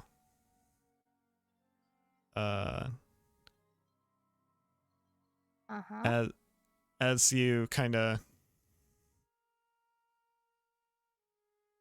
get a closer look, you'd be able to move toward Merrick and kind of get his attention. And Merrick can confirm what you wouldn't be sure about, that this was the demolitionist from the world of Real Tainar. The Radataki known as interesting. the Radataki known as Nai Jakata. I'm just So, gonna pat the seat next to me, like encouraging Talia to sit down, and then whisper under my breath, "Stay cool, kid." yeah, I'll just sort of nod casually and slip into the seat and, kind of lean an arm against the bar like I'm still halfway paying attention, like just kind of watching her, but, being more like, so what you drinking?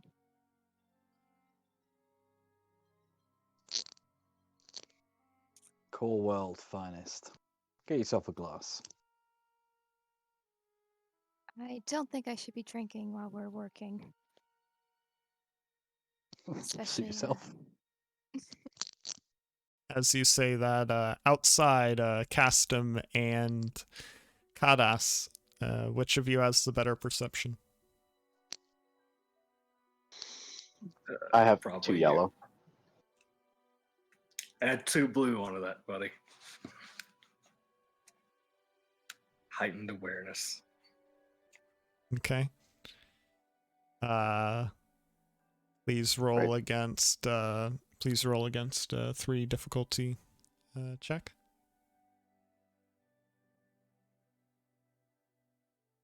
Great boosts.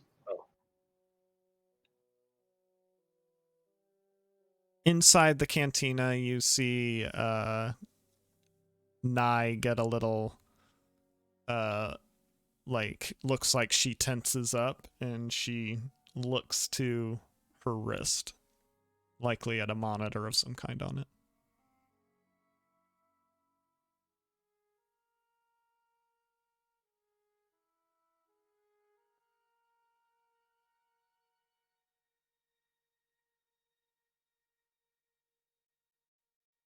So, as Sid, as you're talking to the bartender, he just says, "Look, the one who wants the job done, he'll be here soon. Looking for a good crew. Here's the Just wait, contact. just wait for him." What am I looking I cannot understand what you're saying, Val. for? And what am I looking for? How will I? Val, can you repeat that one more time? And what am I looking for? How will I know him? He'll be hard to miss. Rhodian with some big guards. Well then, I need another. Could you repeat that again, Val? Then get me another drink while I wait. And the bartender just nods and gets it to you. Sid will just nurse on her original drink. And if Venata or Carrie want the second, I'll welcome to it. Venata's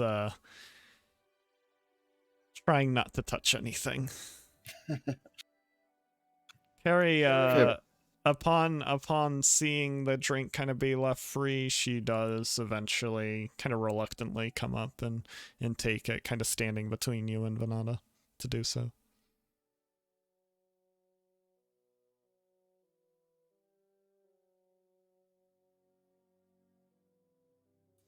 You're drunk in case something goes down, but it looks good if they underestimate us at least. Are you saying that out loud to her? More just muttering. I don't know how capable she is in this situation, but Sid is probably going off holodramas at this point. Yeah, I'd say you get the feeling from her that she isn't But she's used doing better to. than Sid. Hmm? She knows what she's doing better than Sid does. No, I was actually gonna say that she's not really used to a situation like this, and probably is probably going off of just her own understandings. probably just a little more self-confident about it than the majority of the party. Gotcha. And again, she's keeping that air of calm that's sort of overriding some of it.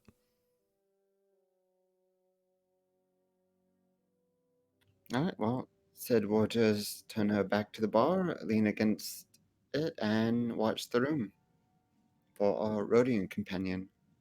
Yeah, at this point, you would then see Talia and Merrick, and you'd see them looking in the direction of Nye. And see Nye.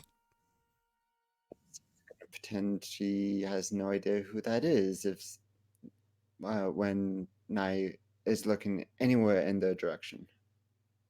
Yeah. Nye, by the way, she isn't helmeted, so you can recognize that it's her a bit better because she is, of course, Ratataki. For those who don't know, Ratataki are pale skin usually with tattoos of some kind, completely hairless, but otherwise fairly human looking. To characters that are recognizable, Asajj Ventress was / is looks like that.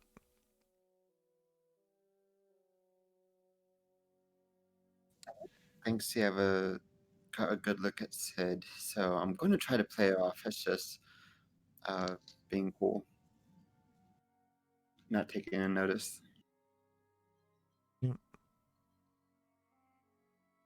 She doesn't seem to be looking your way at this moment, so she seems actually most distracted by, to what you all would see, most distracted by Carrie. Like a little unnerved by her. Not necessarily recognition, but like feeling of someone else is a threat in this room other than me kind of look. Nice, starting a fan club over there.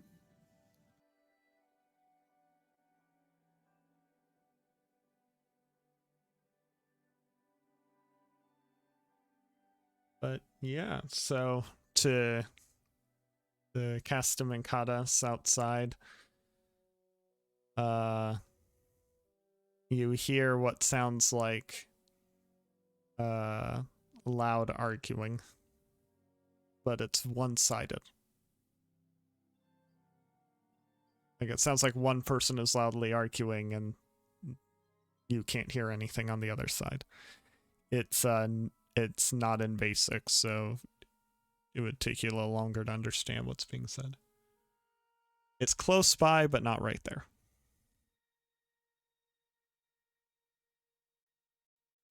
As much as I want to check it out, it is none of Castum's business. At least until I can understand what they're yelling about. Because if it's they might just be having a relationship problem.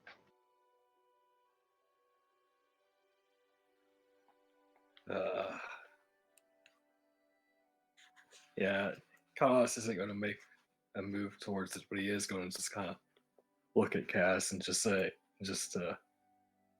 shrug his shoulders and just be like, "Stay on alert." Does it sound like Rhodian or Huttese? It definitely sounds like Huttese, but it could be the speaker could be a Rhodian. Yes.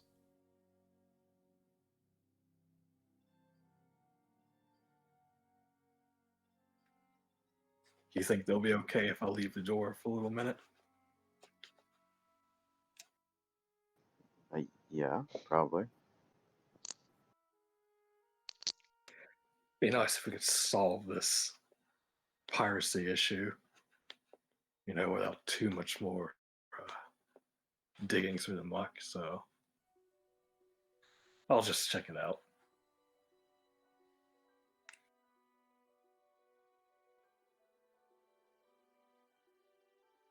Okay. How do you go about checking it out? He's just gonna walk slowly, try to hone in on it and listen in, but he's not going to skulk about because that's probably more suspicious than just walking around. Are you trying to get in direct line of the argument, or just close enough to hear it better? Close enough to hear it better and to just close enough to hear it better. I don't really need to see it. I just need to hear what they're talking about. Okay. Perception against 2 difficulty and a setback.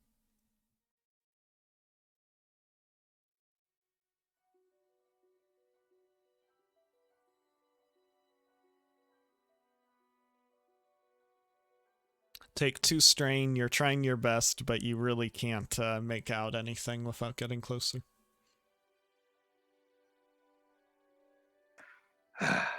All right. Does it sound like it's coming from like an alley or a street, or like kind of feasibly walk past, see who's talking, and just keep going without making it look like I was intentionally honing in on them? It's a CD market, so it's possible. All right, well, we'll try that. All right. Well, as you come around the corner, you see what appears to be a kind of sickly green looking, definitely on the older side, Rhodian, arguing with what appears to be a 4-winged drone. The drone design seems familiar.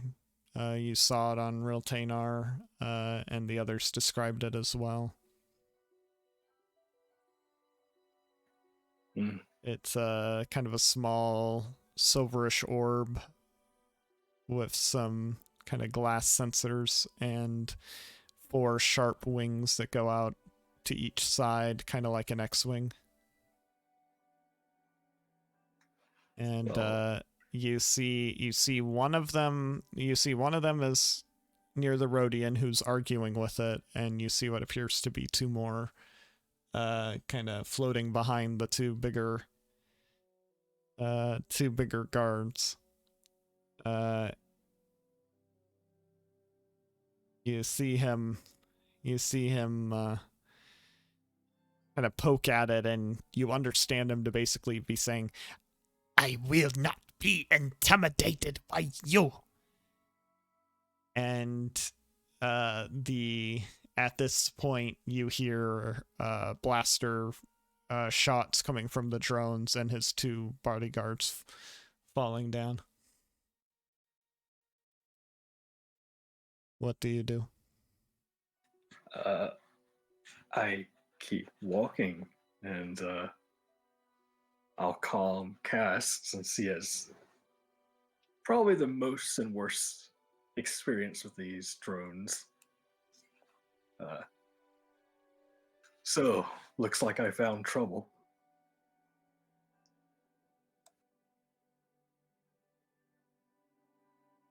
Can I lock the speeder and take the keys with me? Not really.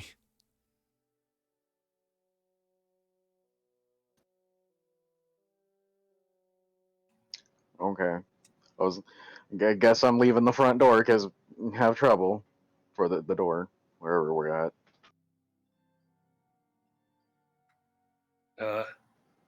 Try to follow my path and stay out of sight. I'm going to try to get behind this Rhodian the long way. Calm the others and let them know that we might have found this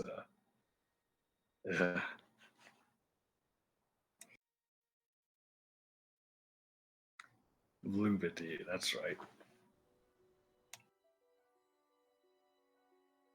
If not, we did a good deed.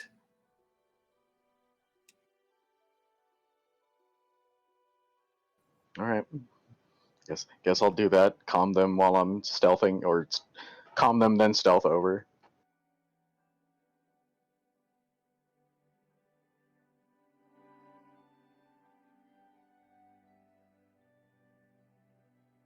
And hope to God that I don't get caught again. Yeah, so stealth against 2 red.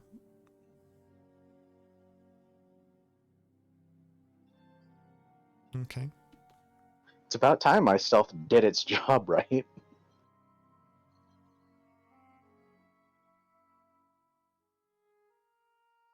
All right, so as you move around the corner, you're able to basically just dive and sneak amongst the containers in the market and not really cause any attention toward yourself as Lubidi, if that is who it is, appears to be a lot less confident than he was before as he sees his guards fall to the side and in lumps, and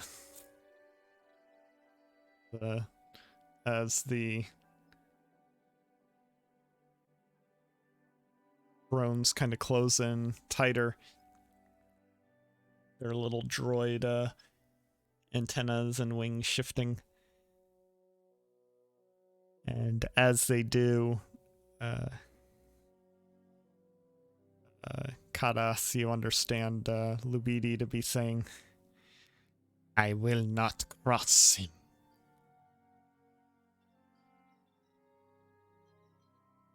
You will not get it. Theron will not have this.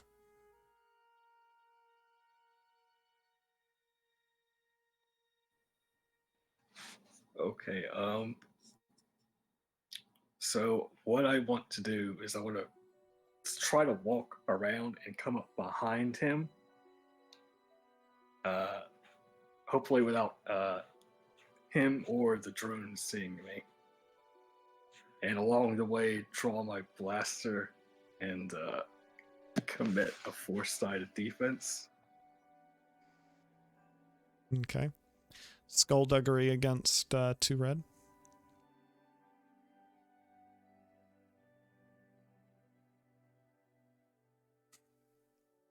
Okay. Then, yeah, you managed to do all that.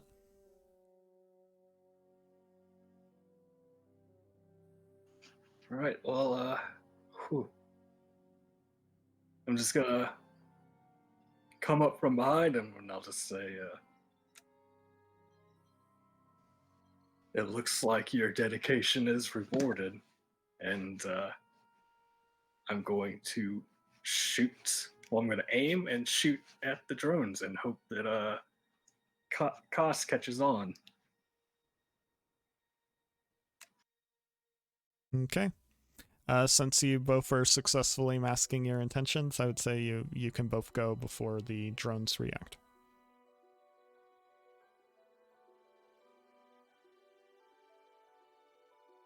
So, defense to no adversary.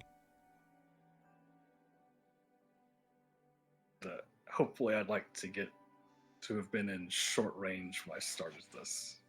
Yeah, I expected as such. Whew, and incidental aim from the electronic sighting. All right.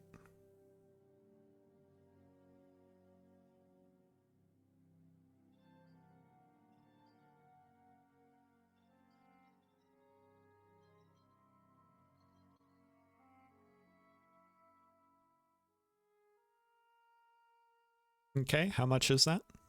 That's 9, and I can crit if it does damage.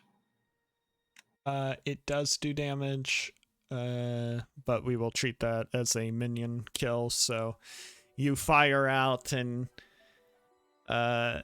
you're much like how those 2 drones took out the 2 guards. You come up from behind, say your line, and then quickly shoot one, and it crashes into the other, leaving only the one he was talking to. Lubidi, in response to this, immediately just kind of jumps and begins sort of moving. Cast him. What do you do? I will get rid of the last drone. All right. Medium range or short? I would say you're at medium due to how you were describing yourself. All right, then I guess I'll move in and then aim. Okay. So you leap over a stall and kind of move forward and. Good thing I moved in and aimed. Oh. Wow. And I was going to say, if I was engaged with Lubidi, I would have taken the extra strain to bodyguard him to make it look like I was actually here to help him. No, wait, hold on. I have crap tons of advantage from my last thing.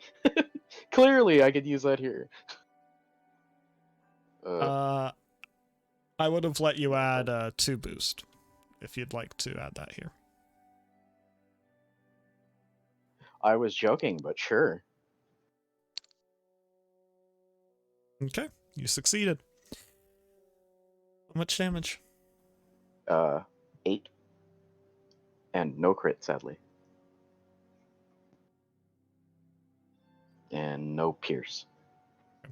Well, you still shoot it down, and with this, Lubidi goes into a full sprint,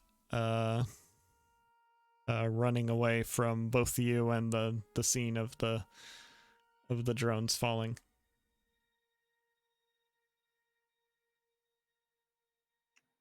Can I? Is he still within shooting or grabbing range, or is he just running? He's using his turn to full run, so no. Well, for grabbing, no. Shooting, yes. Depending on what you're depending on what you're trying to shoot him with. I will uncommit the force die in case this turns into a chase, and I'm going to run after him and try to hit him with a whipcord thrower if I'm in short range. If not, I'll just full on shoot him. Like shoot him with wounds, shoot him.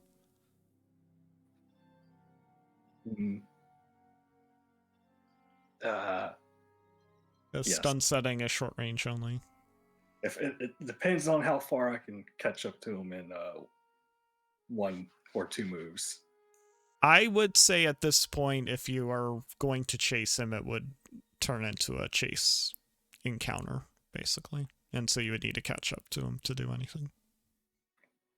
All right, well, I'm chasing him. Okay. Is Castum also going to?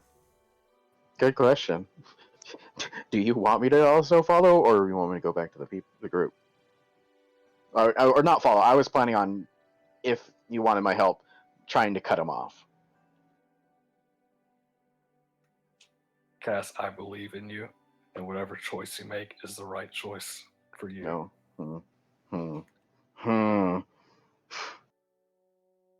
I'll try to cut him off. Okay. Then, all right. I'll go ahead and have each of you roll your athletics.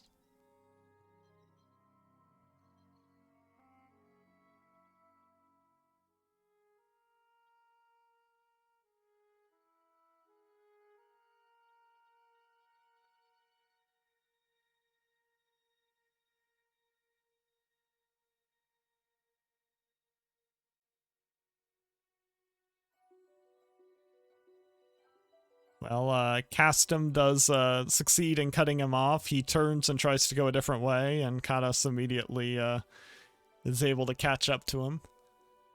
Lubidi is kind of an agile guy, at least, and sort of seems to kind of get some crates in between him and you, even though you've definitely closed in on him. Ooh, took a wrong turn. You hear a bit of a whirring sound.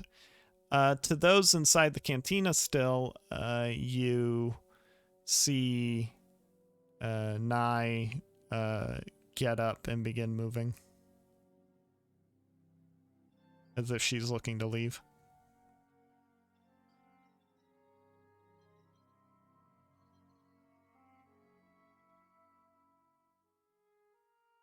Eric, how inclined are you to continue taking a rest and drinking at the bar?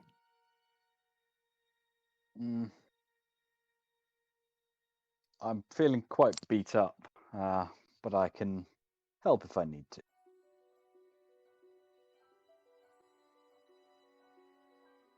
I am in the debate of following her.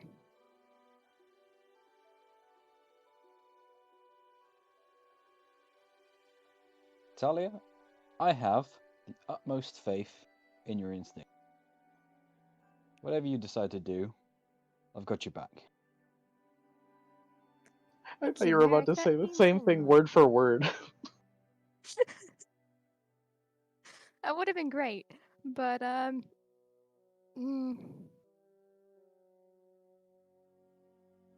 yeah, no, I think I'm gonna try and tail her out just to see where she's going.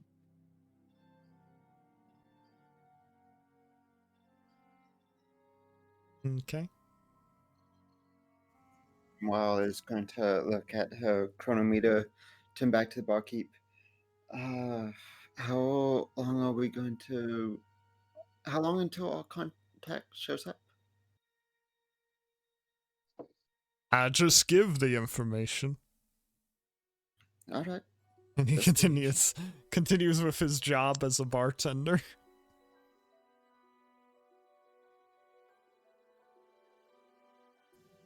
We'll stay here and wait.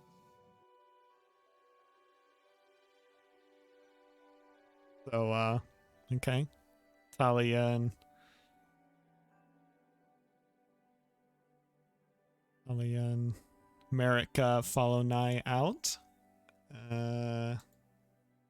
Sid will make small talk with. You're cutting out, Val. Sid will make small talk with Murray if you do want a charm check at this point. Oh, then we'll get to that in just a second. So Merrick Just and before we go, I'd like to just speak to Kari and make sure that I'm gonna say to her. And say, remember, your business can always wait. You're making friends. It's a good thing.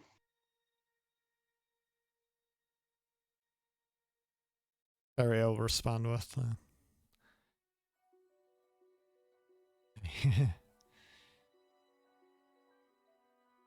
Don't often make friends.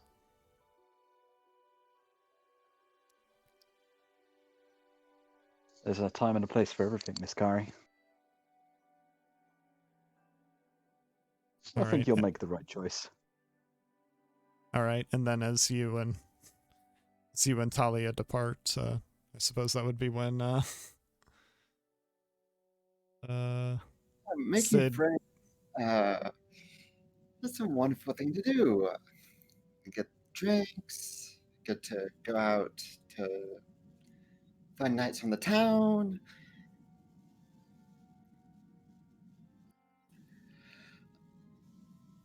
Well, I'm kind of going to change it up a little, actually. What is your business? Merrick never said.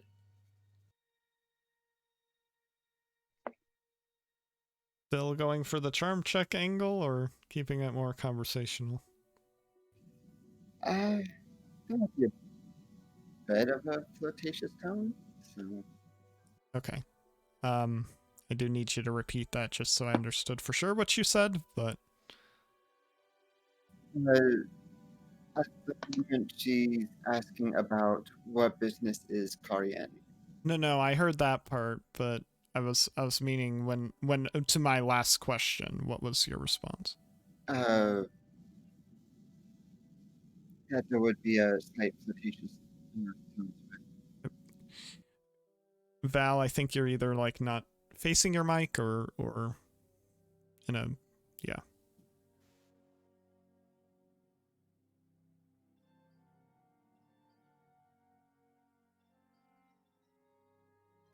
Is that better? Not really, no. There are If times where anything, you're, worse. there are times where you're fine, and this is not one of them. But more often than not, you're okay, but certain positions aren't working. Okay. That's better. Yeah, Sid will have a bit of a flirtatious tone as she starts asking more questions about Kari. What business are you in? How did you end up here on Tatooine? Stuff like that. Yeah, so okay, well then if that's a charm check, go ahead and roll against 3 red. We'll see where you get.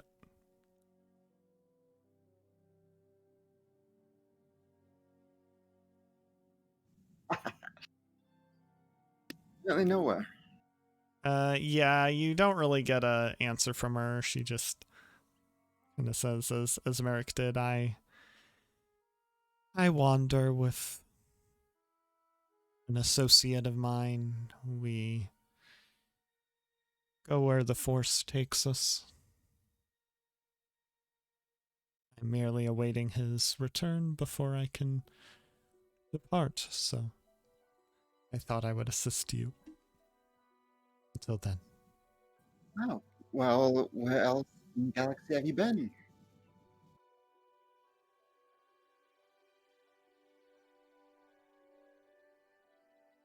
Where'd you learn to use the lightsaber?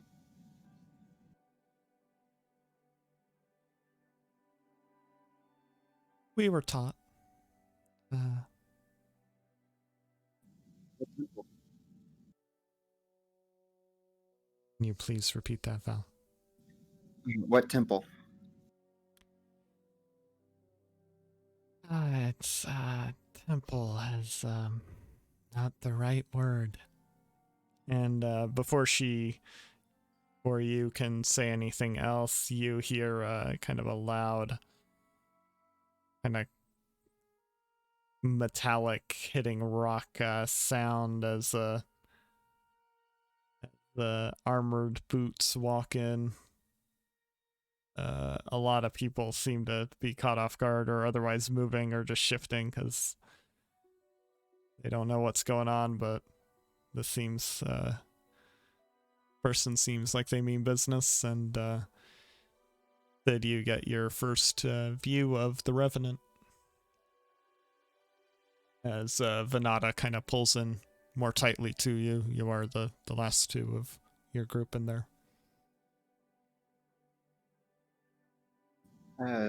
Sid will just keep an eye on him. As just potential trouble because she doesn't know anything else that's going on besides what we heard over the comlinks, which is not a lot. Yeah. So as he walks in, Carrie kind of gives you a half smile, but it seems a lot more genuine than most of the others, and says, "I'm afraid that time has come." And she, Your associate. Care to introduce us? afraid not. Too bad. Well, next time we're in the same neighborhood, don't be afraid to say hi.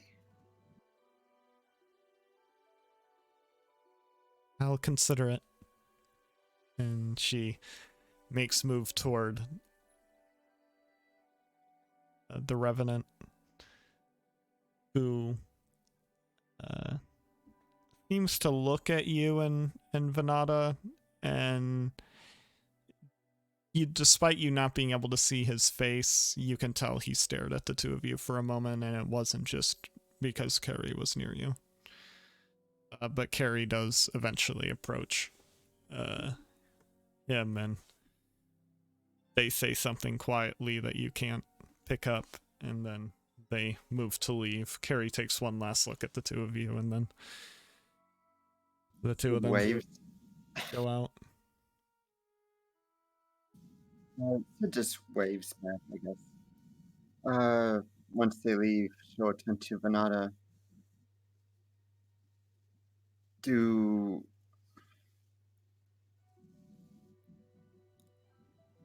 What do you think? Do we stay here, or do we see what everyone else is up to? Well, no, actually, she wouldn't, because as far as we know, we're still waiting for Lubidi. Yeah. We know he's been seen around here, but all right. Right. Well,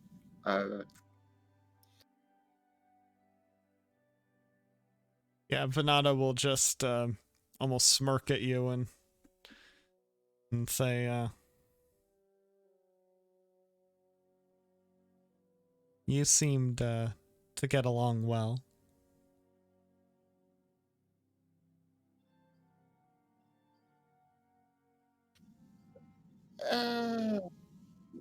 probably not.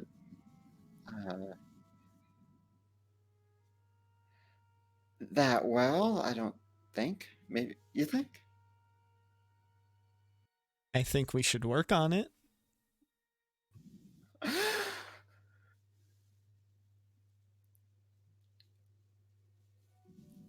I mean, I'm not like goddess level at this, but it's harder when you don't have to hunt them down. Not as different a mindset as you think.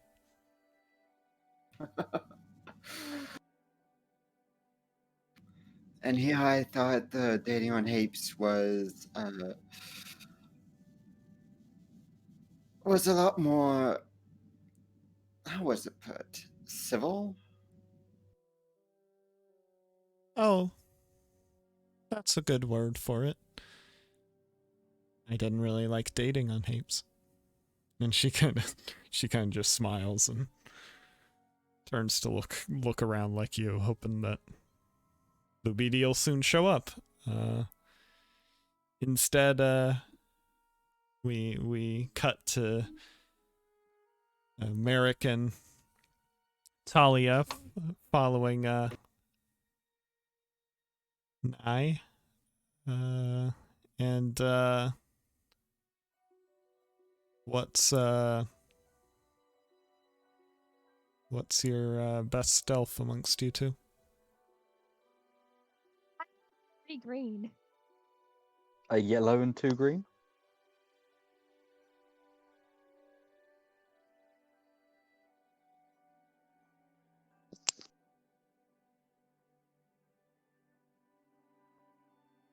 I see.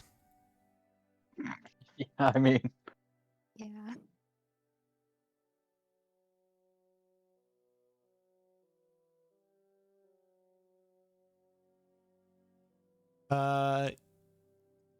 You know that she notices you almost immediately after you walk out. And she is quite aware you're following her. And you can tell she's getting more defensive as she's walking about. You're under the impression that if you make a move, she's probably going to respond.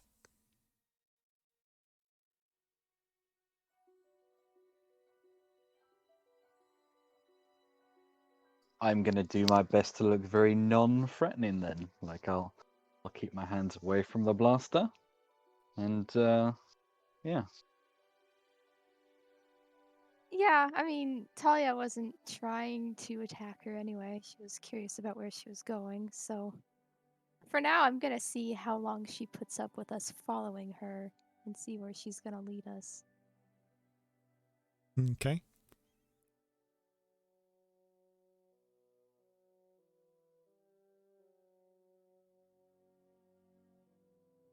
Best perception amongst you two. A yellow and 2 green. A yellow and a green.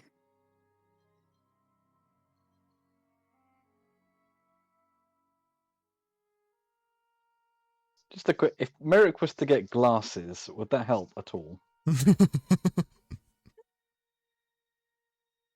Hard to say.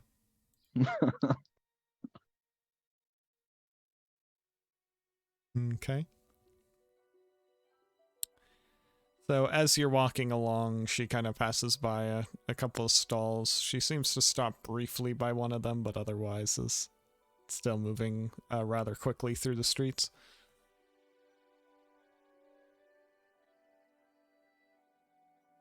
And back over to Karath and Castum, who have cornered Lubidi.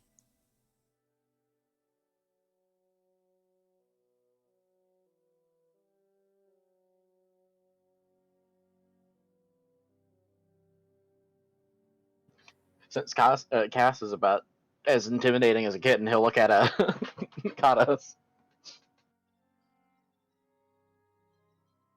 I'd say a faceless bug is kind of intimidating. Yeah, Kados will just. Yeah, well, his 2 green coercion doesn't agree with you. Plus, this is a hut like a hut employed Rhodian. Yeah, so since Kados' attempted deception didn't work since he ran, he's just going to try to stun shoot Lubidi. He's just talking's not his strong point.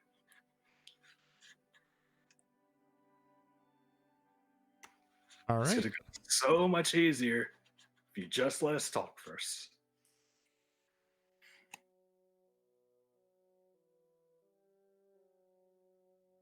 Well, make your move then.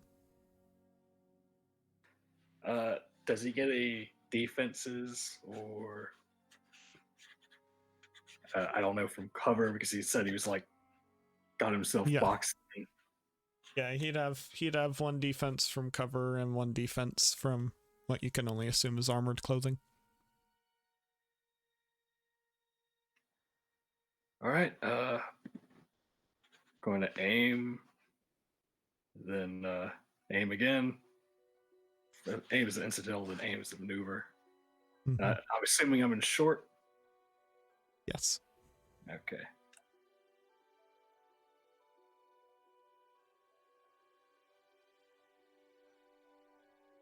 Does it get upgrade from being a rival or anything? No.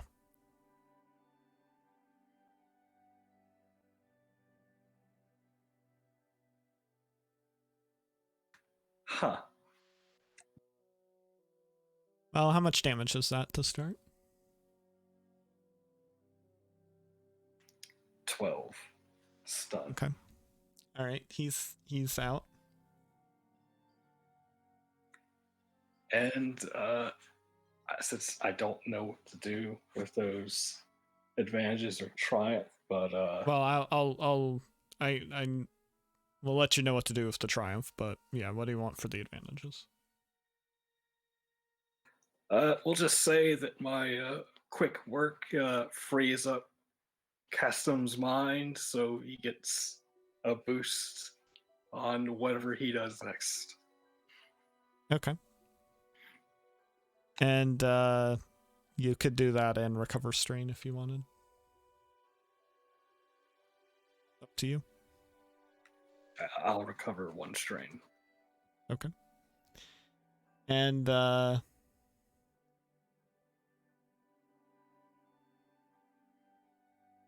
you will for the triumph, as you're going over to Lubidi, you quickly realize that the whirring you were hearing was the sound of more drones approaching. They just weren't visible yet. And now you see them basically descending from some of the buildings around you, diving down into the tents amongst the market. You can't count how many are coming, but you realize they were coming before they did and are able to react if you so desire. How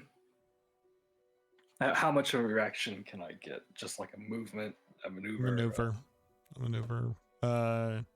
And you will get to... Costume goes next, but you will get to go before the drone still as well.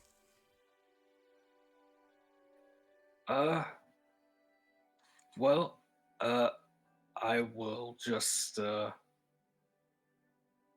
shout for Custom to take cover, and I will take cover. And based on the conversation Lubidi was having, I assume they're not going to try to kill him. They're trying to remove us. So he's fine. He's fine where he's at.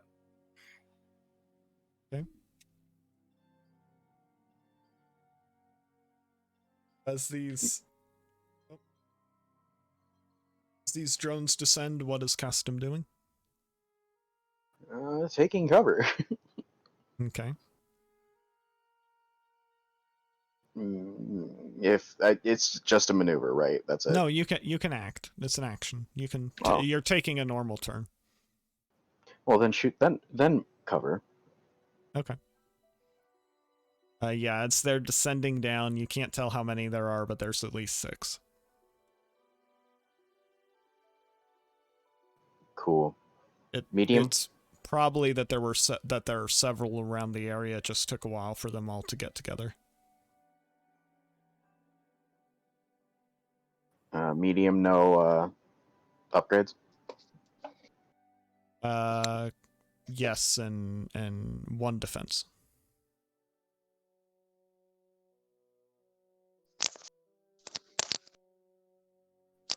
You got a boost from Kadas.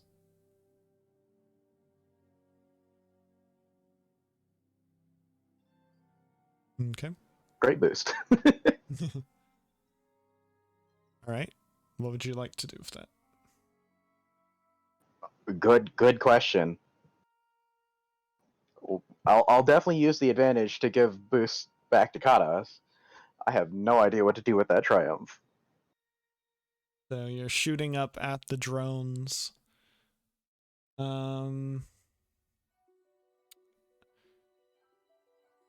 If you'd like, we can have you shoot the one of the tarps and cause it to fall over some of the drones, kind of separating and knocking some of them away. I like that. Yeah, we'll do that. Okay. So less to deal with, right? Doesn't like take any of them out, but it's less to deal with at a time. Yeah, that absolutely works. Okay. And yeah, so Kadas, now you only see 3, as another 3 have a tarp fall on them, and you could see them like fall down. They're still moving, but they're clearly like disoriented and can't quite tell. And you see little mini blaster bolts coming out, like they're trying to tear apart the tarp. That's pretty good. All right, so they're still at medium from me, and as well, yes. All right, if I did one move, could I get into engaged with Cass if I needed to? Yes. Or I need to. Okay. All right. I'm just going to shoot at one of the 3 uncovered ones. No aim. Don't forget my boost. I probably need it.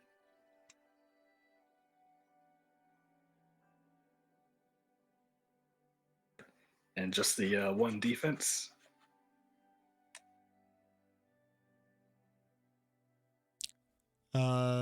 Yes. While you're doing that, I would like Talia and Merrick to make a vigilance check against 3 difficulty. Oh, that's not good. You are also missing these drones. Yeah. Oh, poor Merrick. So I'll just give myself 1 range defense if there's advantages. and I'll move into engage with Cass, and I'll take. See, it's 2 strain to do another maneuver. So 4 strain total to bodyguard Cass. You can use 2 advantage for a maneuver. Is that what you're doing? Yeah, then I'll do that. Yeah. So I just meant you don't have to use strain for that if you want. Okay, so just 2 strain to bodyguard Cass twice once I move into him. If bodyguard is a maneuver, though, you can only make 2 maneuvers in a turn. However. Yeah, so it'd be 1 to get there, and then it would take 2 Okay. to activate it, and then 2. Right. Yeah. Okay. Understood. Okay. Just clarifying the situation. Okay. So you're taking 1 move maneuver and 1 bodyguard maneuver. Yeah. You just have to pay the bodyguard strain then. Yeah, I'm taking 2 bodyguard maneuvers because I take strain up to my rank. Yeah, but that's not the number. That's not a number of maneuvers. That's just how that works. Okay. Okay. So he now has bodyguard 2 protection, which is good because you guys didn't shoot any of them down. That's fine. I thought I just fix the strain up by 1 because I forgot that I already have 1. Yep. Okay, and so may not have taken any down, but at least 3 of them aren't our problem right this minute. Yeah. So Talia and Merrick, as you're moving through the street, however, just as you pass by the place where Nye stopped, Talia, you hear just one little like beep. Oh, that's not good. And you're able to begin to dive away, but Merrick realizes too late as a sonic grenade goes off. And so Merrick, you will take 14 strain minus your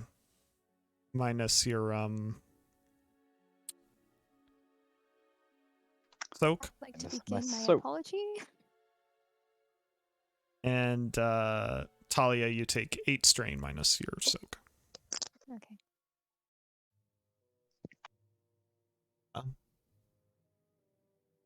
And as you're knocked away and head ringing, you both have Disorient 5 applied to you. So that means for the next 5 rounds, effectively, you add a setback.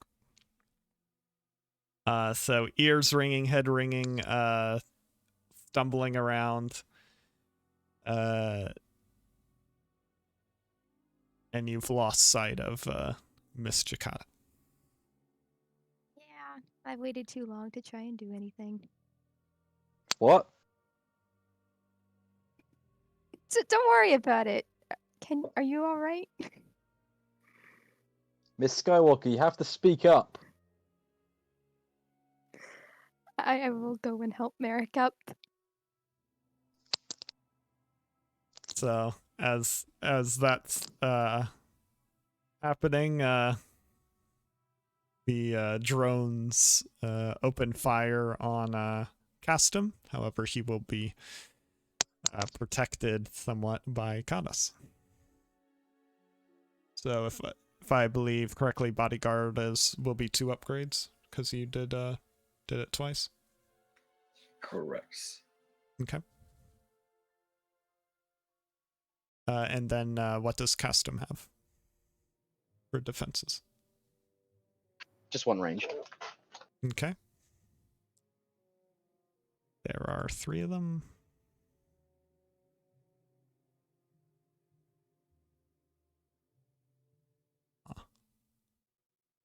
Well, that is 8 wounds.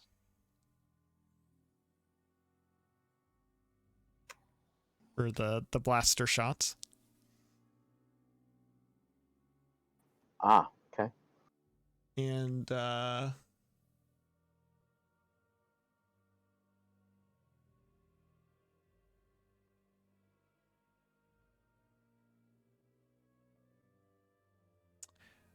We'll say the despair is one of the drones that is trapped under the tarp. Runs into a pole holding up one of the stands. There's a loud metal clang and crash, and half the stand falls down onto that drone and another one, with the last one still trapped by the tarp and now the stand trying to get out.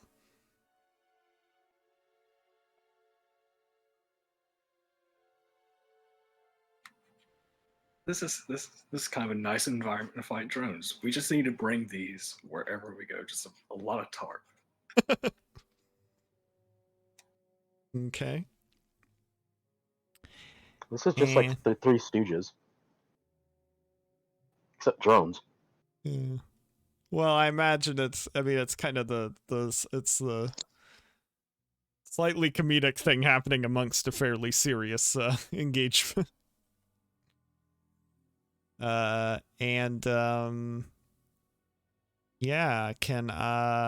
so which of you has the better defenses? Like, what's the roll against Kadas versus custom? And does bodyguard protect against the next check or all checks? Let's see. I only have one defense, and let me check on bodyguard. I also have one defense, but I also have dodge, which I forgot about last time. Okay. Which might have actually Bodyguard. saved me from getting shot. The only way you wouldn't have gotten shot is with a 2 failure roll. That'd be pretty. All right, so it's until the start of my next turn. I think. Mhm. I think that's what the wording says. It's still until Okay. the start of the next. Then the harder shot is still technically custom. Okay.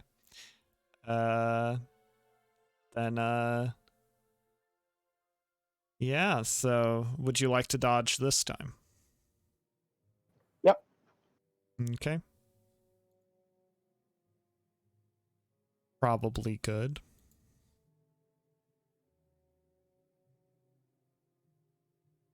Yeah, all at once.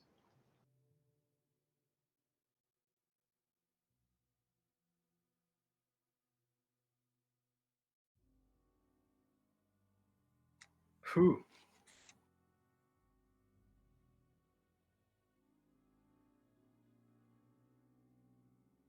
Okay. So, you guys, right after seeing the thing collapse and crash, you see a cylinder flop over just kind of over the side as if it was just tossed. You briefly get a look at it, and realize that... Wait, hold on, I need to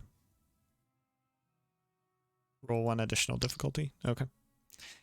It doesn't make a difference. And you realize for just a moment that it is a grenade before it goes off. It is you're getting hit by blast on it, but it is blast 5, so if you can soak 5, you're okay. Yep. Okay. Yeah, thank God I can soak 5. Or I'm sorry, it's 6, not 5. My bad. So. Mm-hmm. On a miss, don't you need an extra advantage for blast? Master Grenadier. Okay, never mind. No, Didn't know you yeah, it's fine. You are correct.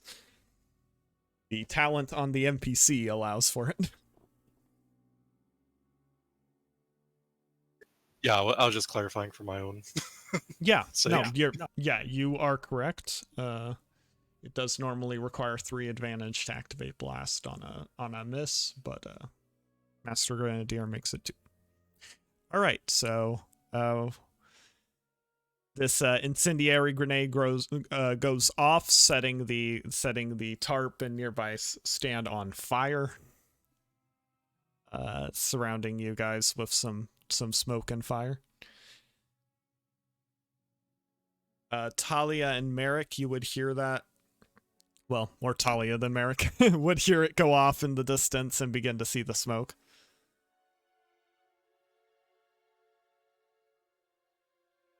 That seems like something we should go and sort out, you know?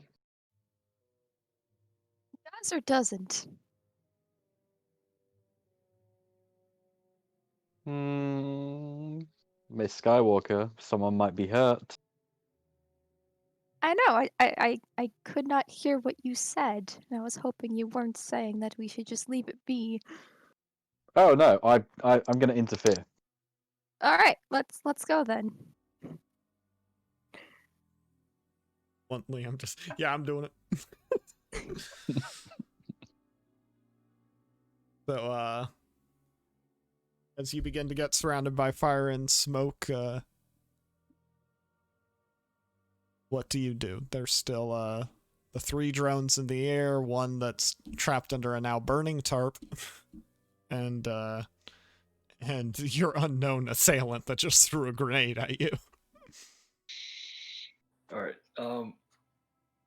Is the blue to me look like he's in danger, or the fire's spreading to him? No, he's behind you, away from the stuff that caught on fire. Is there any buildings with windows that we could fit through if we try to jump through them?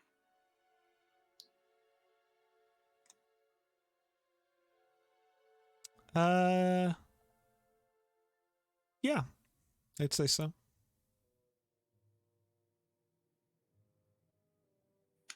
Kanas is going to look at one of the closer ones, and he's going to shoot at the window.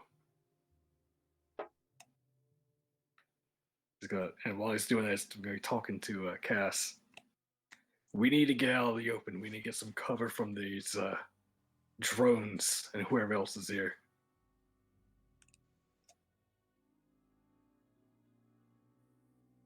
Just, you go ahead. I'm going to try to get this Rhodian. Okay. Reminder that costume acts first.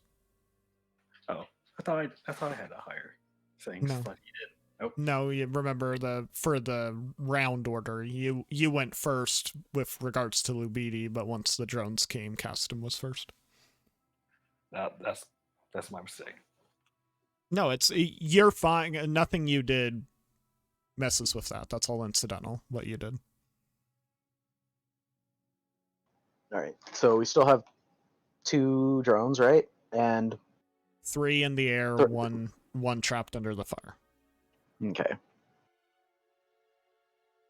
Since I have been told to get into the building, I'm going to shoot and then get into the building. Okay. Just a athletics or coordination check against 2 difficulty and a setback. So I'll roll the shoot first. Of course I miss. Well, you. Oh, you're. Okay. Yeah. You're shooting at the drones. Yeah, and then Yeah. going in. Okay. All right. Well, at least I went through the window without a problem. Again. Yep. You would have recovered 1 strain, or taken 1 strain, so we're gonna cancel out the 2 there. Okay. Were those drones in short or medium when they shot on Cass? That's actually a good. Well, I still would have failed, but still they were good point. short. They were short, but yeah. Okay. Well, I'm going to try to get to this Rhodian, who I assume is Ludemy. I don't know who he is, but I'm going to try to get to him and drag him to where Cass went. Okay. And since I'm fairly certain, well, I don't think I have enough maneuvers to get to him and then get back out. So yeah, I'll just do that. And suffer 2 strain if I need to move or just whatever with him. Okay. So yeah, you can go pick him up, but if you want to make the window jump, it's going to be more difficult with him. It's going to be it's going to be red in a difficulty, and it's going to be 2 setbacks instead of 1. What if I just want to like kind of not throw him in, but just kind of push him through separately? It'd be the same as customs roll then, the 2 difficulty and a setback. I will just try to push him through. But that's athletics only, as opposed to optional. Well, athletics is what I got. Yeah, no, I just meant like, yeah.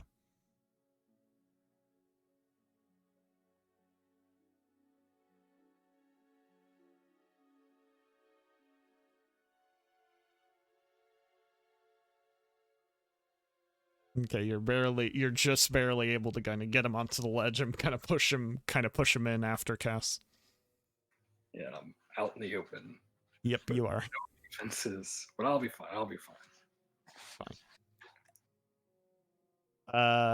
The droids are gonna fire on you, so defenses on that. 1. All right.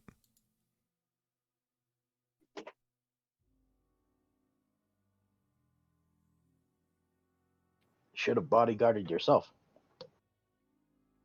Okay, so that will be 8 damage. And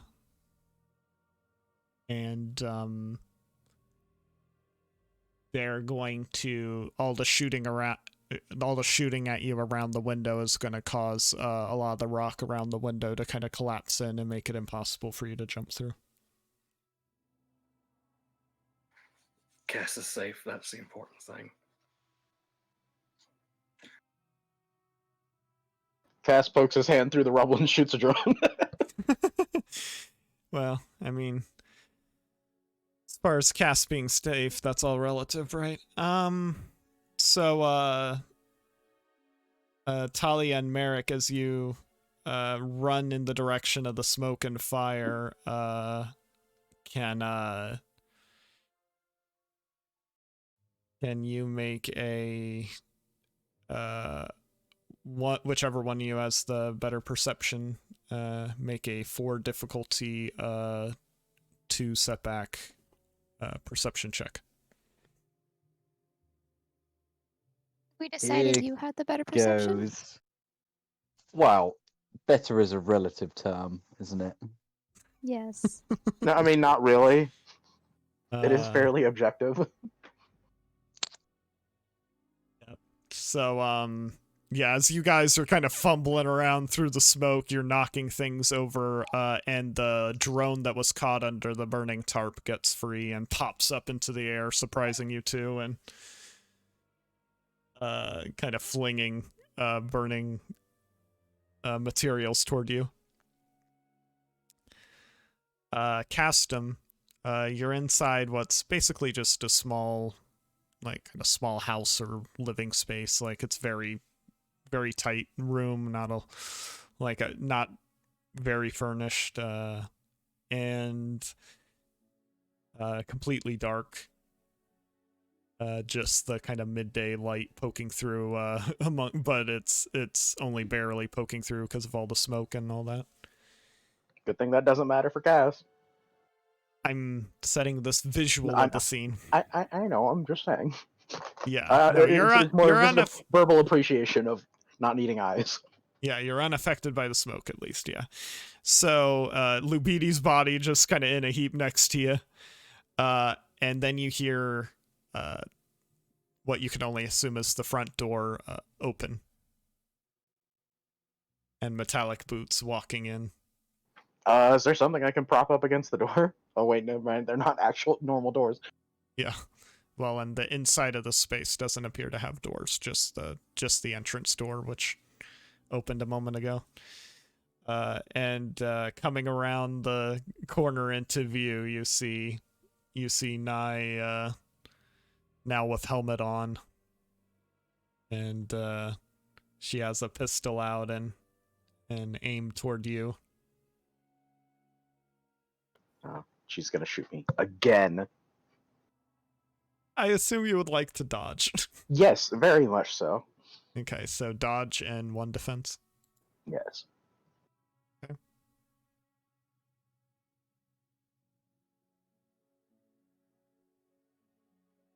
He ignores the defense due to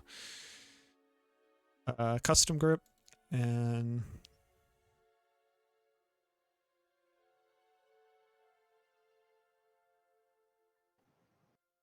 Oh, that hurts to see. that will be, I believe, 18 pierce 2 for wounds.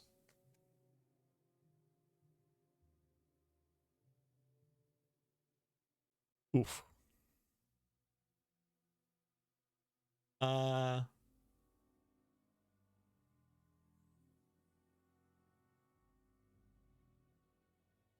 Okay, so do you have any crits on you? Thankfully, no. Okay. Well, you're about to take 2. 1 from the shot, 1 from the down.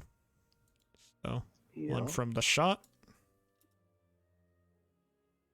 And 1 from the, the down as you slump down against the wall.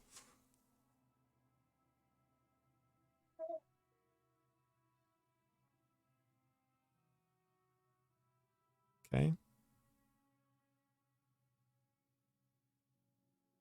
Awesome.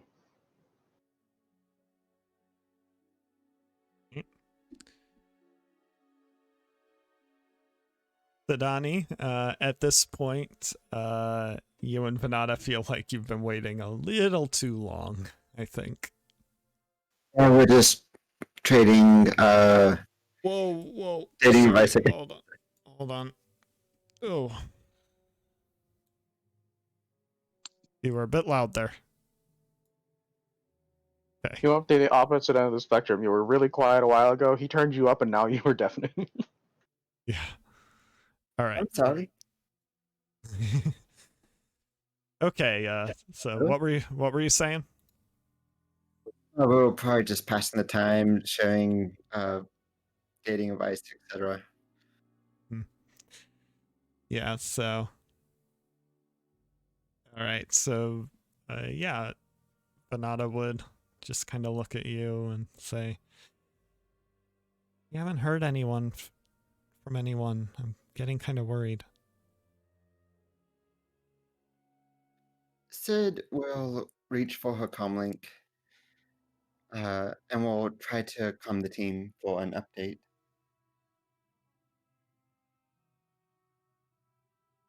Kadas's helmet comm rings. Talia and Merrick are amongst fire and smoke. And I imagine you just hear a couple background blaster shots from Kadas trading with those drones, just saying, "Oh, we were wondering when you were going to get here." I'm sorry. Hold on. Get here? I thought you said the contact was seen outside. Situation change. Follow the smoke. Smoke? Sid just gives Venata kind of course, the smoke, like pinch of the bridge of her nose, sort of thing. We'll be right there. Okay, so yeah, 2 of you head out. Okay, yep. So as so Kadas, you're oh, sorry. What were you gonna I say? was just wondering, we need to get them a new babysitter. So Kadas says you're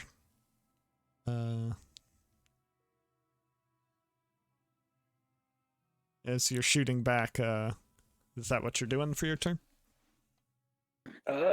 No, I'm going to try to find a way into the building because I want to keep Cass and our little friend who might be the Rhodian we're looking for alive. So I'm going to try to find a way in there, even if it means getting shot at the whole time. Yeah, I was gonna say the only way through would be to go toward the drones and go around. Try to find the main, like the door in. Is that what you do? Yep. Okay. So yeah, as you're trying to kind of sprint around, you see the drone that was in the tarp get free, and you hear like expressions of surprise from Talia and Merrick as you almost run into them, trying to find the door. That's where they are. Mr. Rodo. Goss will just kind of point with his blaster at the building that he saw Cass go into. It's like, Cass is pinned down in there. We're going to try to getting some cover in there. Let's not waste any time. Okay. Talia and Merrick, you can move with Kadas if you so desire. Yeah, I'll quick draw my lightsaber and Yes. follow his lead. Okay. So as as you move in toward the doorway, you see that the door is already opened into the building, and was just left open. Well, that's not good. And the drones are following you inside. As you walk in, you see a few things kind of knocked over, some marks and scuffs on the ground, and as you get to the entrance into the room where Castum would have jumped in, you just see an unconscious Castum slumped against the wall, and no sign of Lubidi.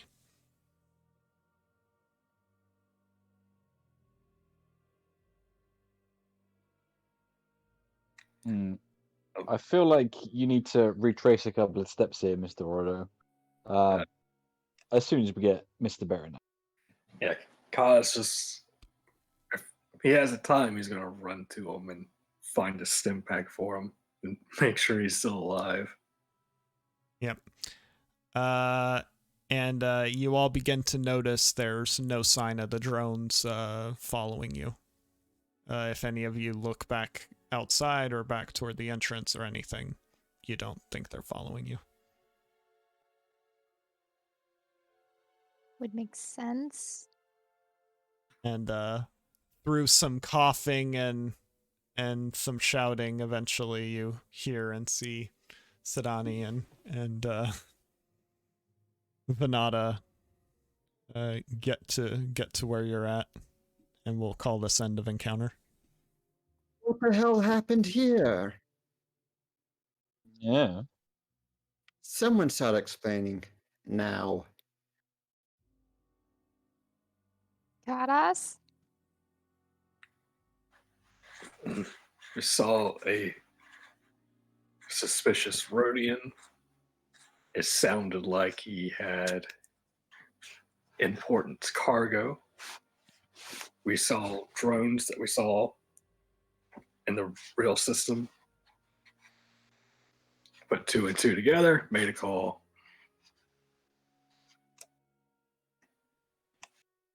And what call was that exactly? And Venata, you just see Venata going over to Castum, like trying to help Kadas with him.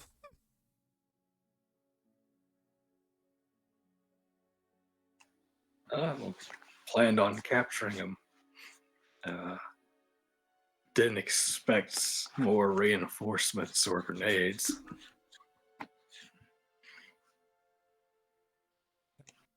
So while you guys are talking, can everyone make a strain recovery check, including Sol? Because this will qualify as you've gotten continue to rest. Merrick, that triumph counts for 3 extra strain. Nice. Oh, Keston's just why gonna am I slowly so get up and be beat like, up? "Oh, I hate that woman."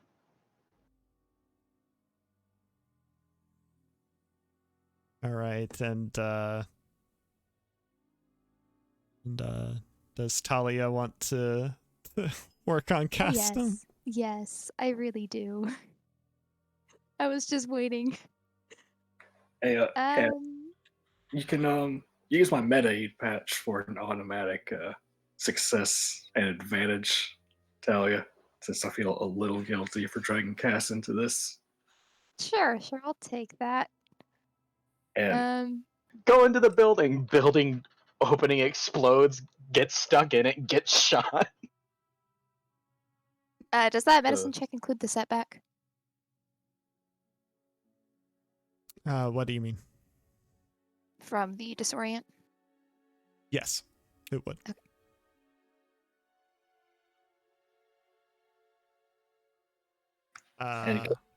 It's a 2 difficulty check, by the way. Oh, sorry. So you take 2 strain and Custom recovers 5 wounds. Well, And I she gets a. Didn't she get automatic success advantage from the thing? Ah, okay, yeah. Then she didn't include that. Sorry. So yes, that is true. So Custom heals 6 wounds, and Talia only takes 1 strain. And Cass, you get 1 more wound heal because I have stim pack specialization from my stim pack, so you got 6 instead of 5. There you Awesome. go. Now I'm Back only then- at half health. Yeah, I was gonna say. I mean, that's helpful. Merritt can't say that.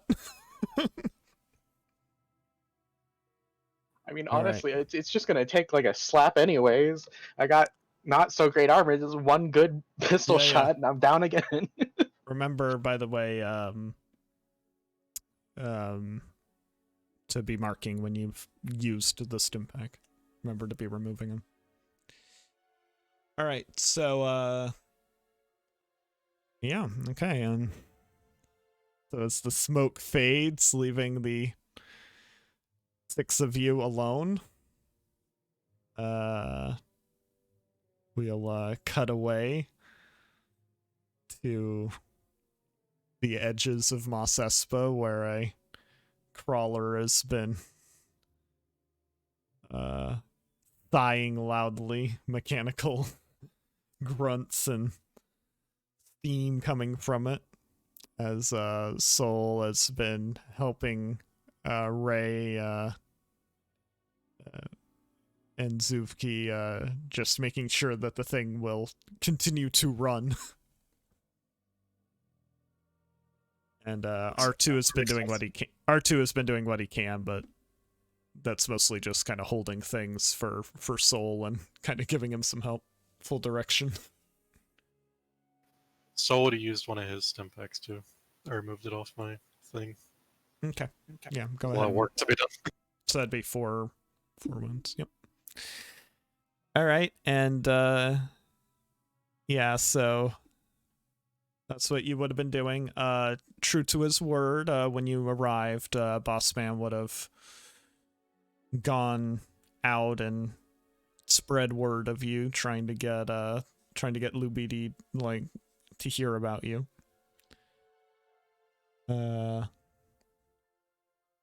Obviously you're unaware of everything else that's gone on. Too bad he doesn't hear anything about you. Well, timing wise, you don't know where all that was panning out, but yes. Eventually, as you're working, you're kind of all taking a break. It's working now more or less. It'll occasionally still have those hitches, but Zuvki's fine with it. And Anytime there's a hitch, do I just hear him huffing? Like, yeah, pretty much. But yeah, the 3 of you are in a little kind of half circle, sharing some food, and And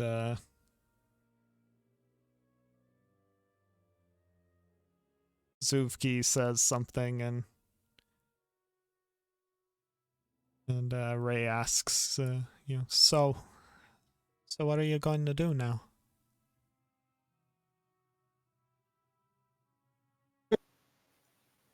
I guess look for my friends. It's not much really to do. I'm more worried about you though. If you're as, or they believe you're as strong as you are, I don't see those people stopping from looking for you.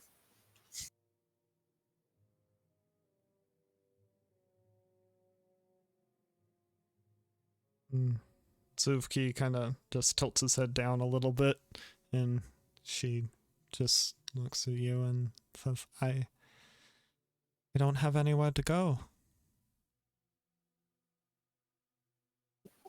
I have a ship.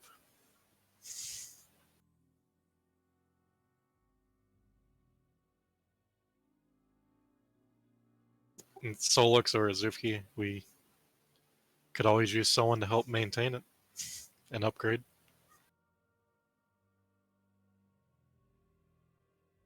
He looks at his crawler and back to you and just shakes his head and just kind of and kind of points at her and then points to you, Sol, and like back and forth, and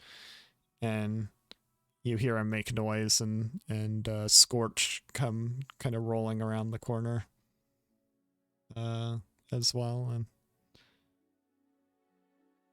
and you just see her kind of look a little scared and but say,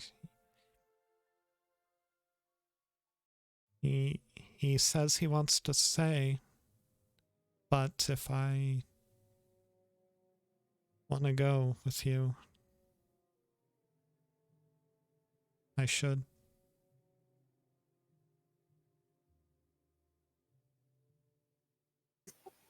I do not want to sway you one way or another, but this walker stands out even in the desert, and you could hide on Tatooine, but I don't know for how long.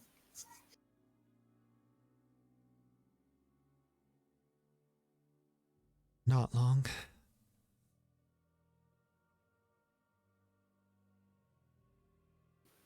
I could introduce you to my father. He could help train you, if that's the path you wish.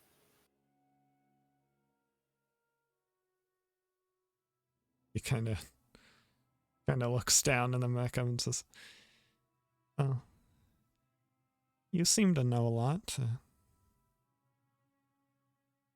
Maybe you could just help me?"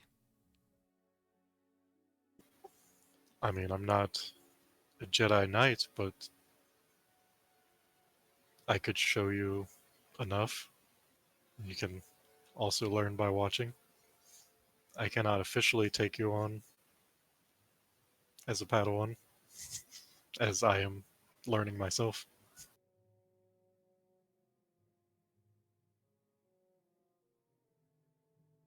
I don't know if a Jedi is what I want to be, but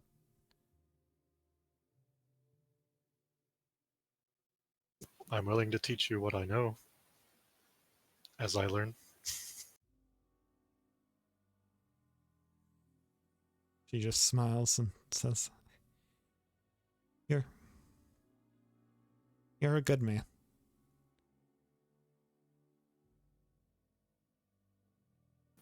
Sol's just gonna stay silent, like he's not used to getting complimented. He says, let me get my things. And I'll go with you. Sol nods and he looks over to Zufki and he just, I promise I will make sure she doesn't get in too much danger. You see him pull out the slug thrower pistol and just start cleaning it. Very, very obviously. Sol will do his best to look like extremely intimidated, and then start jotting down like the comms for the ship, like in case he needs to get a hold of him or just to keep in touch with her.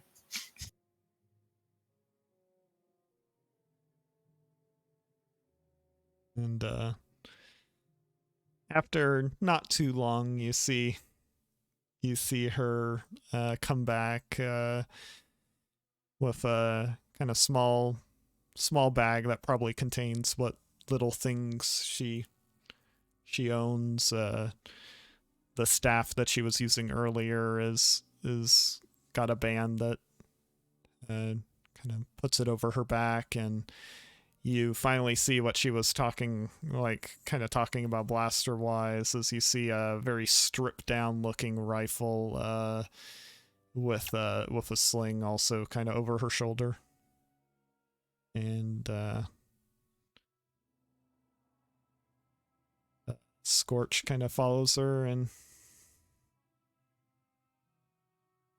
you see her kind of lean down and kind of half hug, half pat Zuvki. And you hear her she's talking to him in probably what you can guess is Huttese, and you hear her say Lubidi, and you see Zuvki kind of bounce up and down and kind of back and forth and kind of points off in a specific direction, and he just nods and kind of gives him another half hug and stands up, and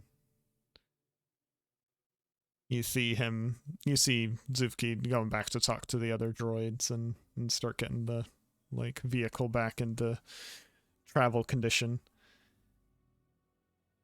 And as Rey approaches you, she just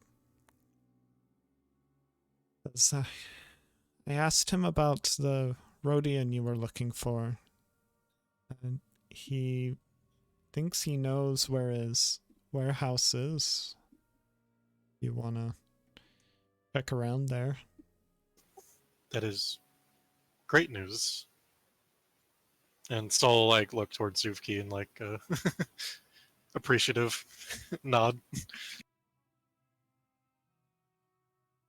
Kind of waves the slug thrower pistol a little, and then heads back onto the crawler. Out of all, when we were going through the junk, was there any wood in there, or was it mostly just all metal? It'd pretty much just about all be metal. Why? I was just wondering if there's anything you can make a training stick out of, since he lost his saber. He's just thinking about it. If you ask her for the staff, she'll hand you that at least. Sol would wave it up. He has his blaster. He just feels naked without lightsaber. So a training one would have even a stick that he could balance. Big enough. But yeah, he'll move on from that. It was just a thought.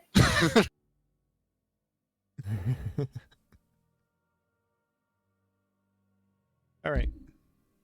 Yeah, I'd say this isn't the best place to find random wood. Yeah, I knew it was a long shot. It's Tatooine, but yeah. Okay. Sol would still look through the junk. Just he wants to give a moment to Rey and Zuvki alone, since they're gonna be parting. So he just make himself look busy, even though he's not really looking for anything. Yep. Yeah. After they finally kind of just say goodbye, the two of you and your two droids head out into the outskirts of Mos Espa. You can see there's a warehouse that is sort of amongst other stuff. This is firmly in the Hutt territory. You can tell that. You're not too far from the track. And you definitely get the impression that if this is Lubidi's place, then he is in deep with the Hutts for good or bad.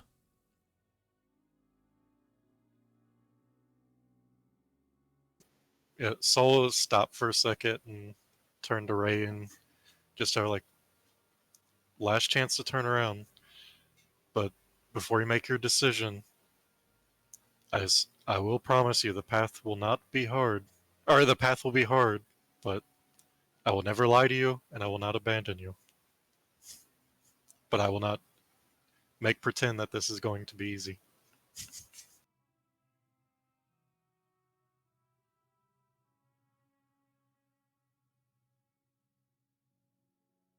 I would be running no matter what. I don't want to run alone.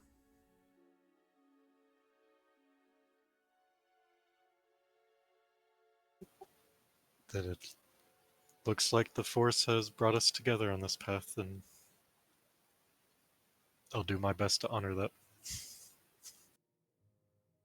Just nods and follows with you as the four of you travel toward the building. How tall is this Labidi? Like, Soul just trying to like make things lighter, like, and starts like putting his hand up like way over him, like a super tall motion. What's Soul's height again? He's like 6 foot even. Okay.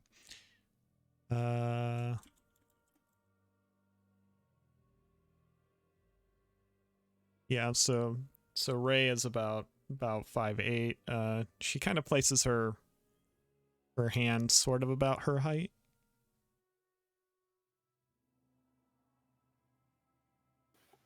Oh, good. I don't know if I can handle any more giant people, any more juggernauts.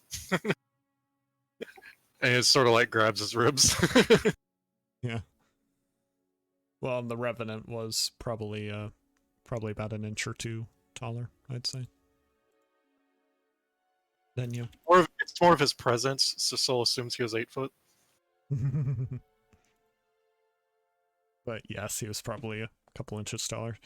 And then the armor obviously gave him a little more. But yeah. All right, and you head toward the warehouse, and we'll go check back in on everybody else. So what's the plan amongst you?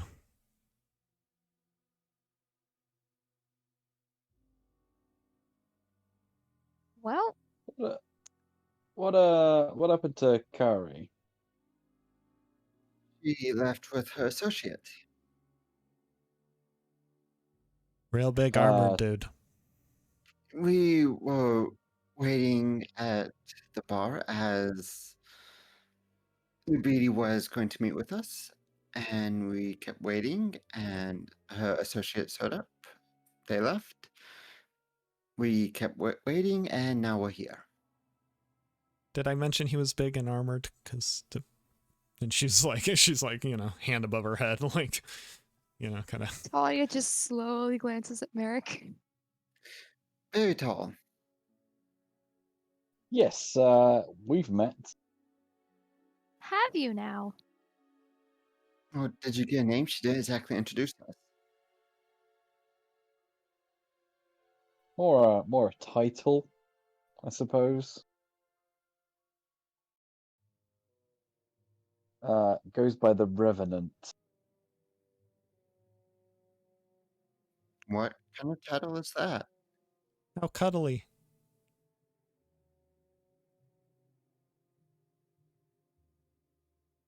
How did you meet this Revenant?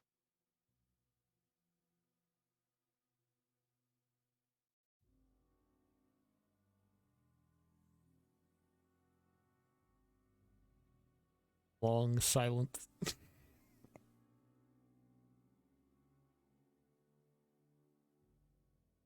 Right. Gareth, if you're talking, we can't hear you.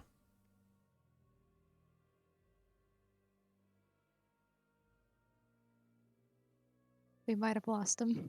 I think we Yep. might have lost him. He's just perpetually lit up for me. Yeah. It's usually a bad sign. Just really thinking about that answer.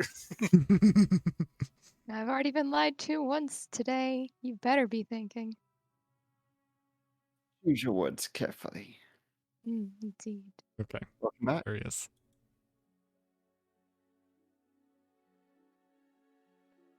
Still broken, it looks like. Hello. Okay, Oh, there we we go. go. There you are.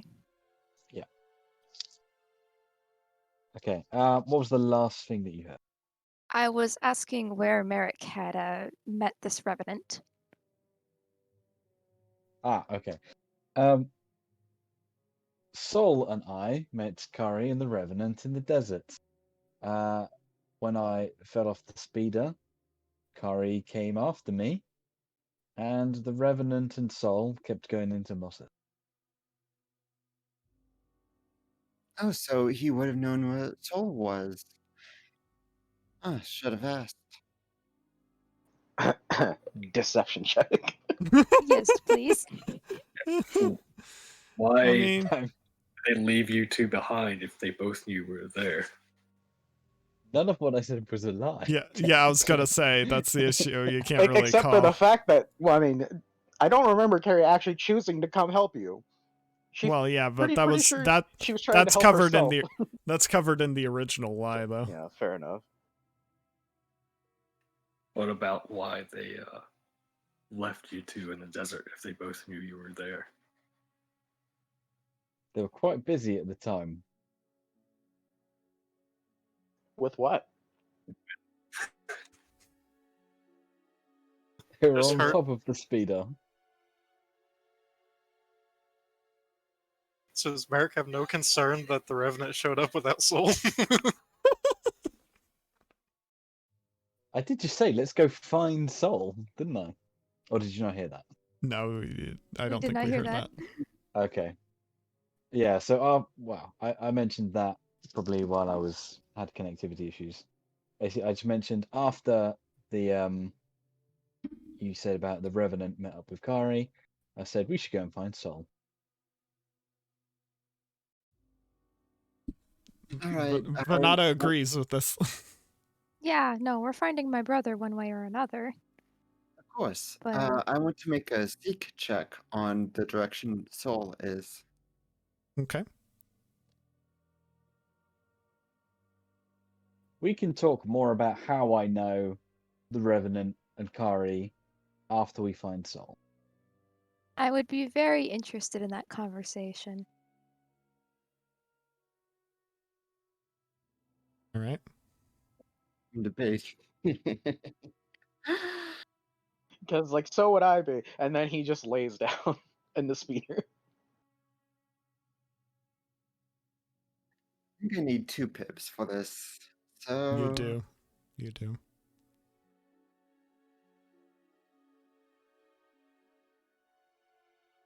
It's for a good cause. It's for a good darkness. At Yeah. this point, Sid's frustrated with original plans going awry with Lupiti, so some of that's just kind of spilling over, and we need to find Sol. There's questions to be asked, kind of emotion. Do I sense a disturbance that Sid's looking for me? Stay hidden. Yeah, said you definitely would feel a little like you're definitely letting your emotions pull you a little too much. You're not focusing, you're not staying calm. Okay. But otherwise, you do manage to feel Soul and know he's not too far away. That direction.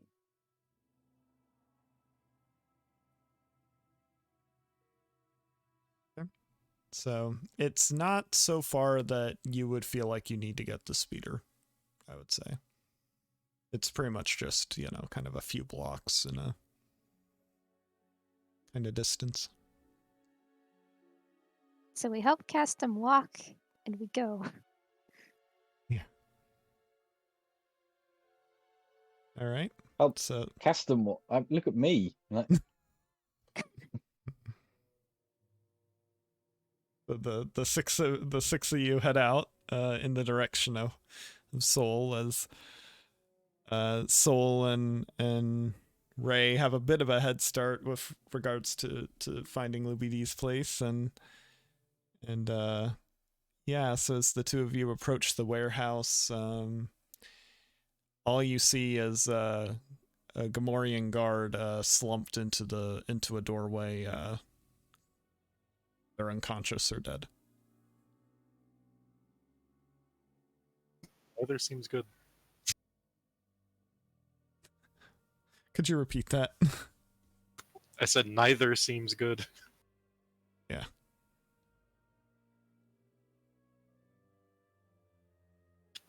I guess slowly continue past. Like into the warehouse, or At least to the door. Yeah. See what the Gamorrean slumped in. okay. Yeah, so as you approach to the door, R2 and Scorch kind of stay by the doorway, kind of looking out, making sure nothing's approaching as you and Ray get close to the guard. Guard that was definitely shot. The door was left open. I think I'll draw my pistol at this point. Seeing a shot Gamorrean. Yeah, Ray slings over her rifle and kind of is prepared to do the same. As the two of you step in. Yeah, so would slowly step in.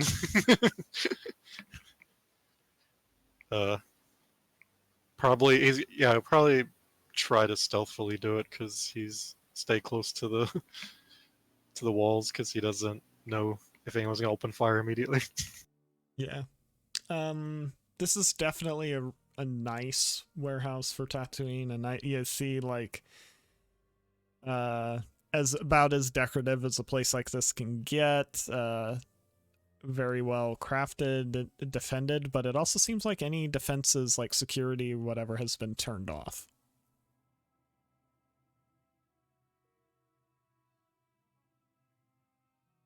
And as you're passing by, some things, clearly random pickings from what you can only imagine as pirate lootings. Ray just is kind of looking around. Seems a little quiet. Yeah, perhaps we should make our way to wherever the main office will be at.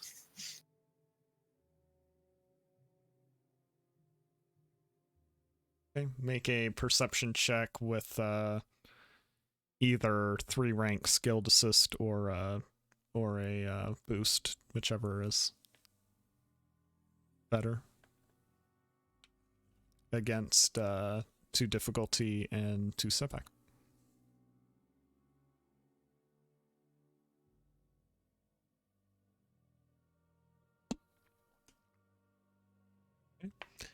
Okay.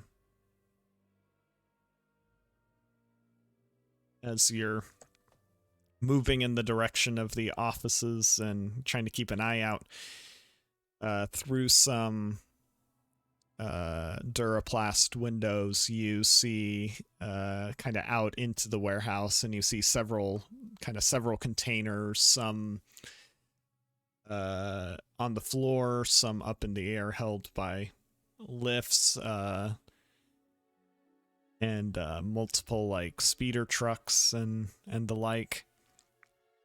And as you're looking out, they're small, but you can just make them out. You see drones like the ones you saw on Riltanar flying around. seeming like they're moving in an observational formation. And you see one of the warehouse doors for the speeder trucks beginning to open.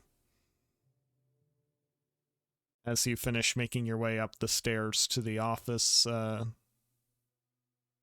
and the two of you go through another open door, you see the main office and security area, and you see a rather beat up and likely shot repeatedly Lubidi kind of crawling around, looking like he's trying to get to a comm but unable to lift himself up any further.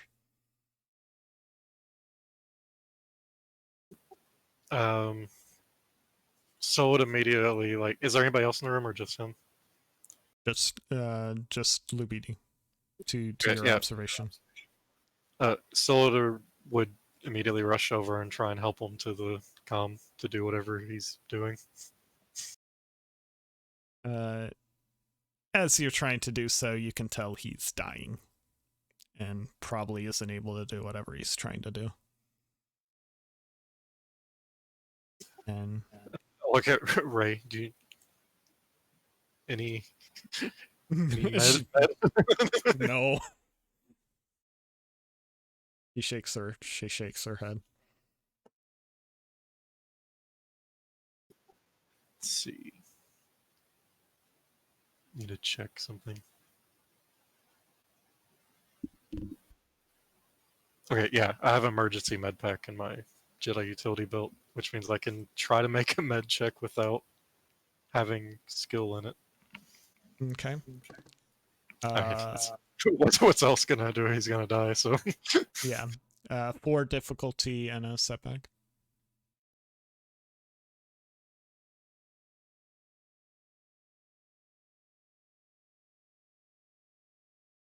does emergency med pack give you a rank, or does it just allow you to do it if you don't have a rank? I'm not for sure. I think it just lets you make checks without taking setbacks. Like, it doesn't give you anything. Okay. Except to let you make Correct. You can make a check without penalty.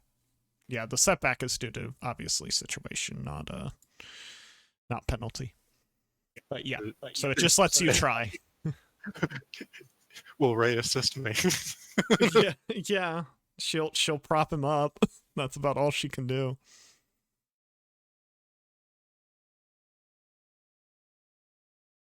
Oh wow. Yeah, you're able to stabilize him enough for him to keep breathing, and Sol just looks at him and just says, "This is the best I can do. I'm sorry, I'm not a doctor." and you see him struggling because Rhodians have a very difficult time speaking in basic. But he did understand what you said, and see him struggling and saying,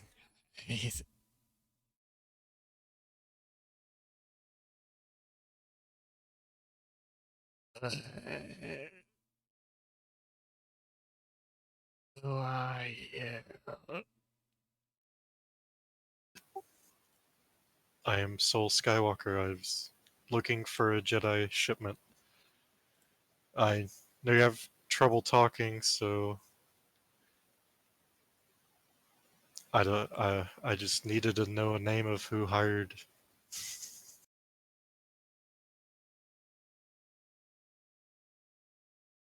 I wanted the shipment from Master Voren.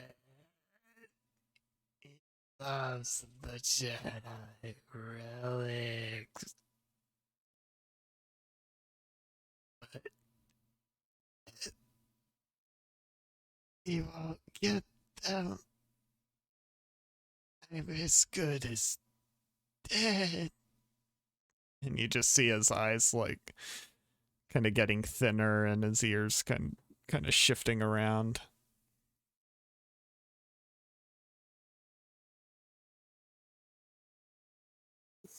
Is there anything I can do for you?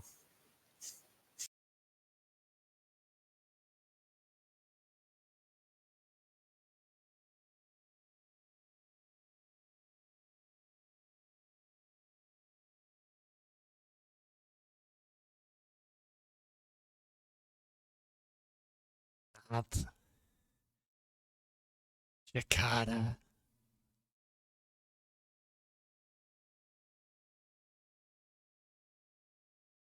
Better the Jedi than Saren. And you see him kind of put his hands on you as best, or like one hand kind of on you as best as he can, and pulls at your what he can. And Saren will destroy.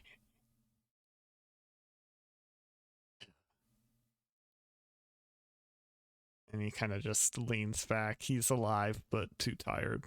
He's just hit the point of exhaustion.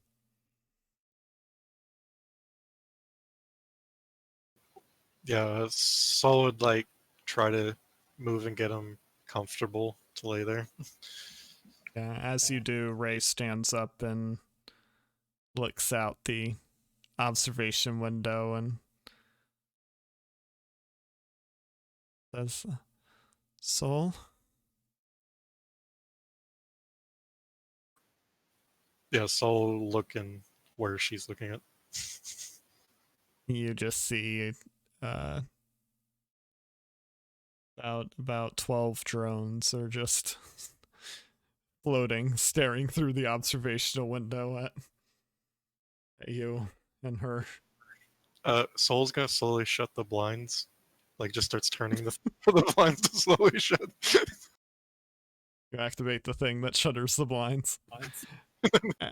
And with that, that's where we'll end today's session on that note.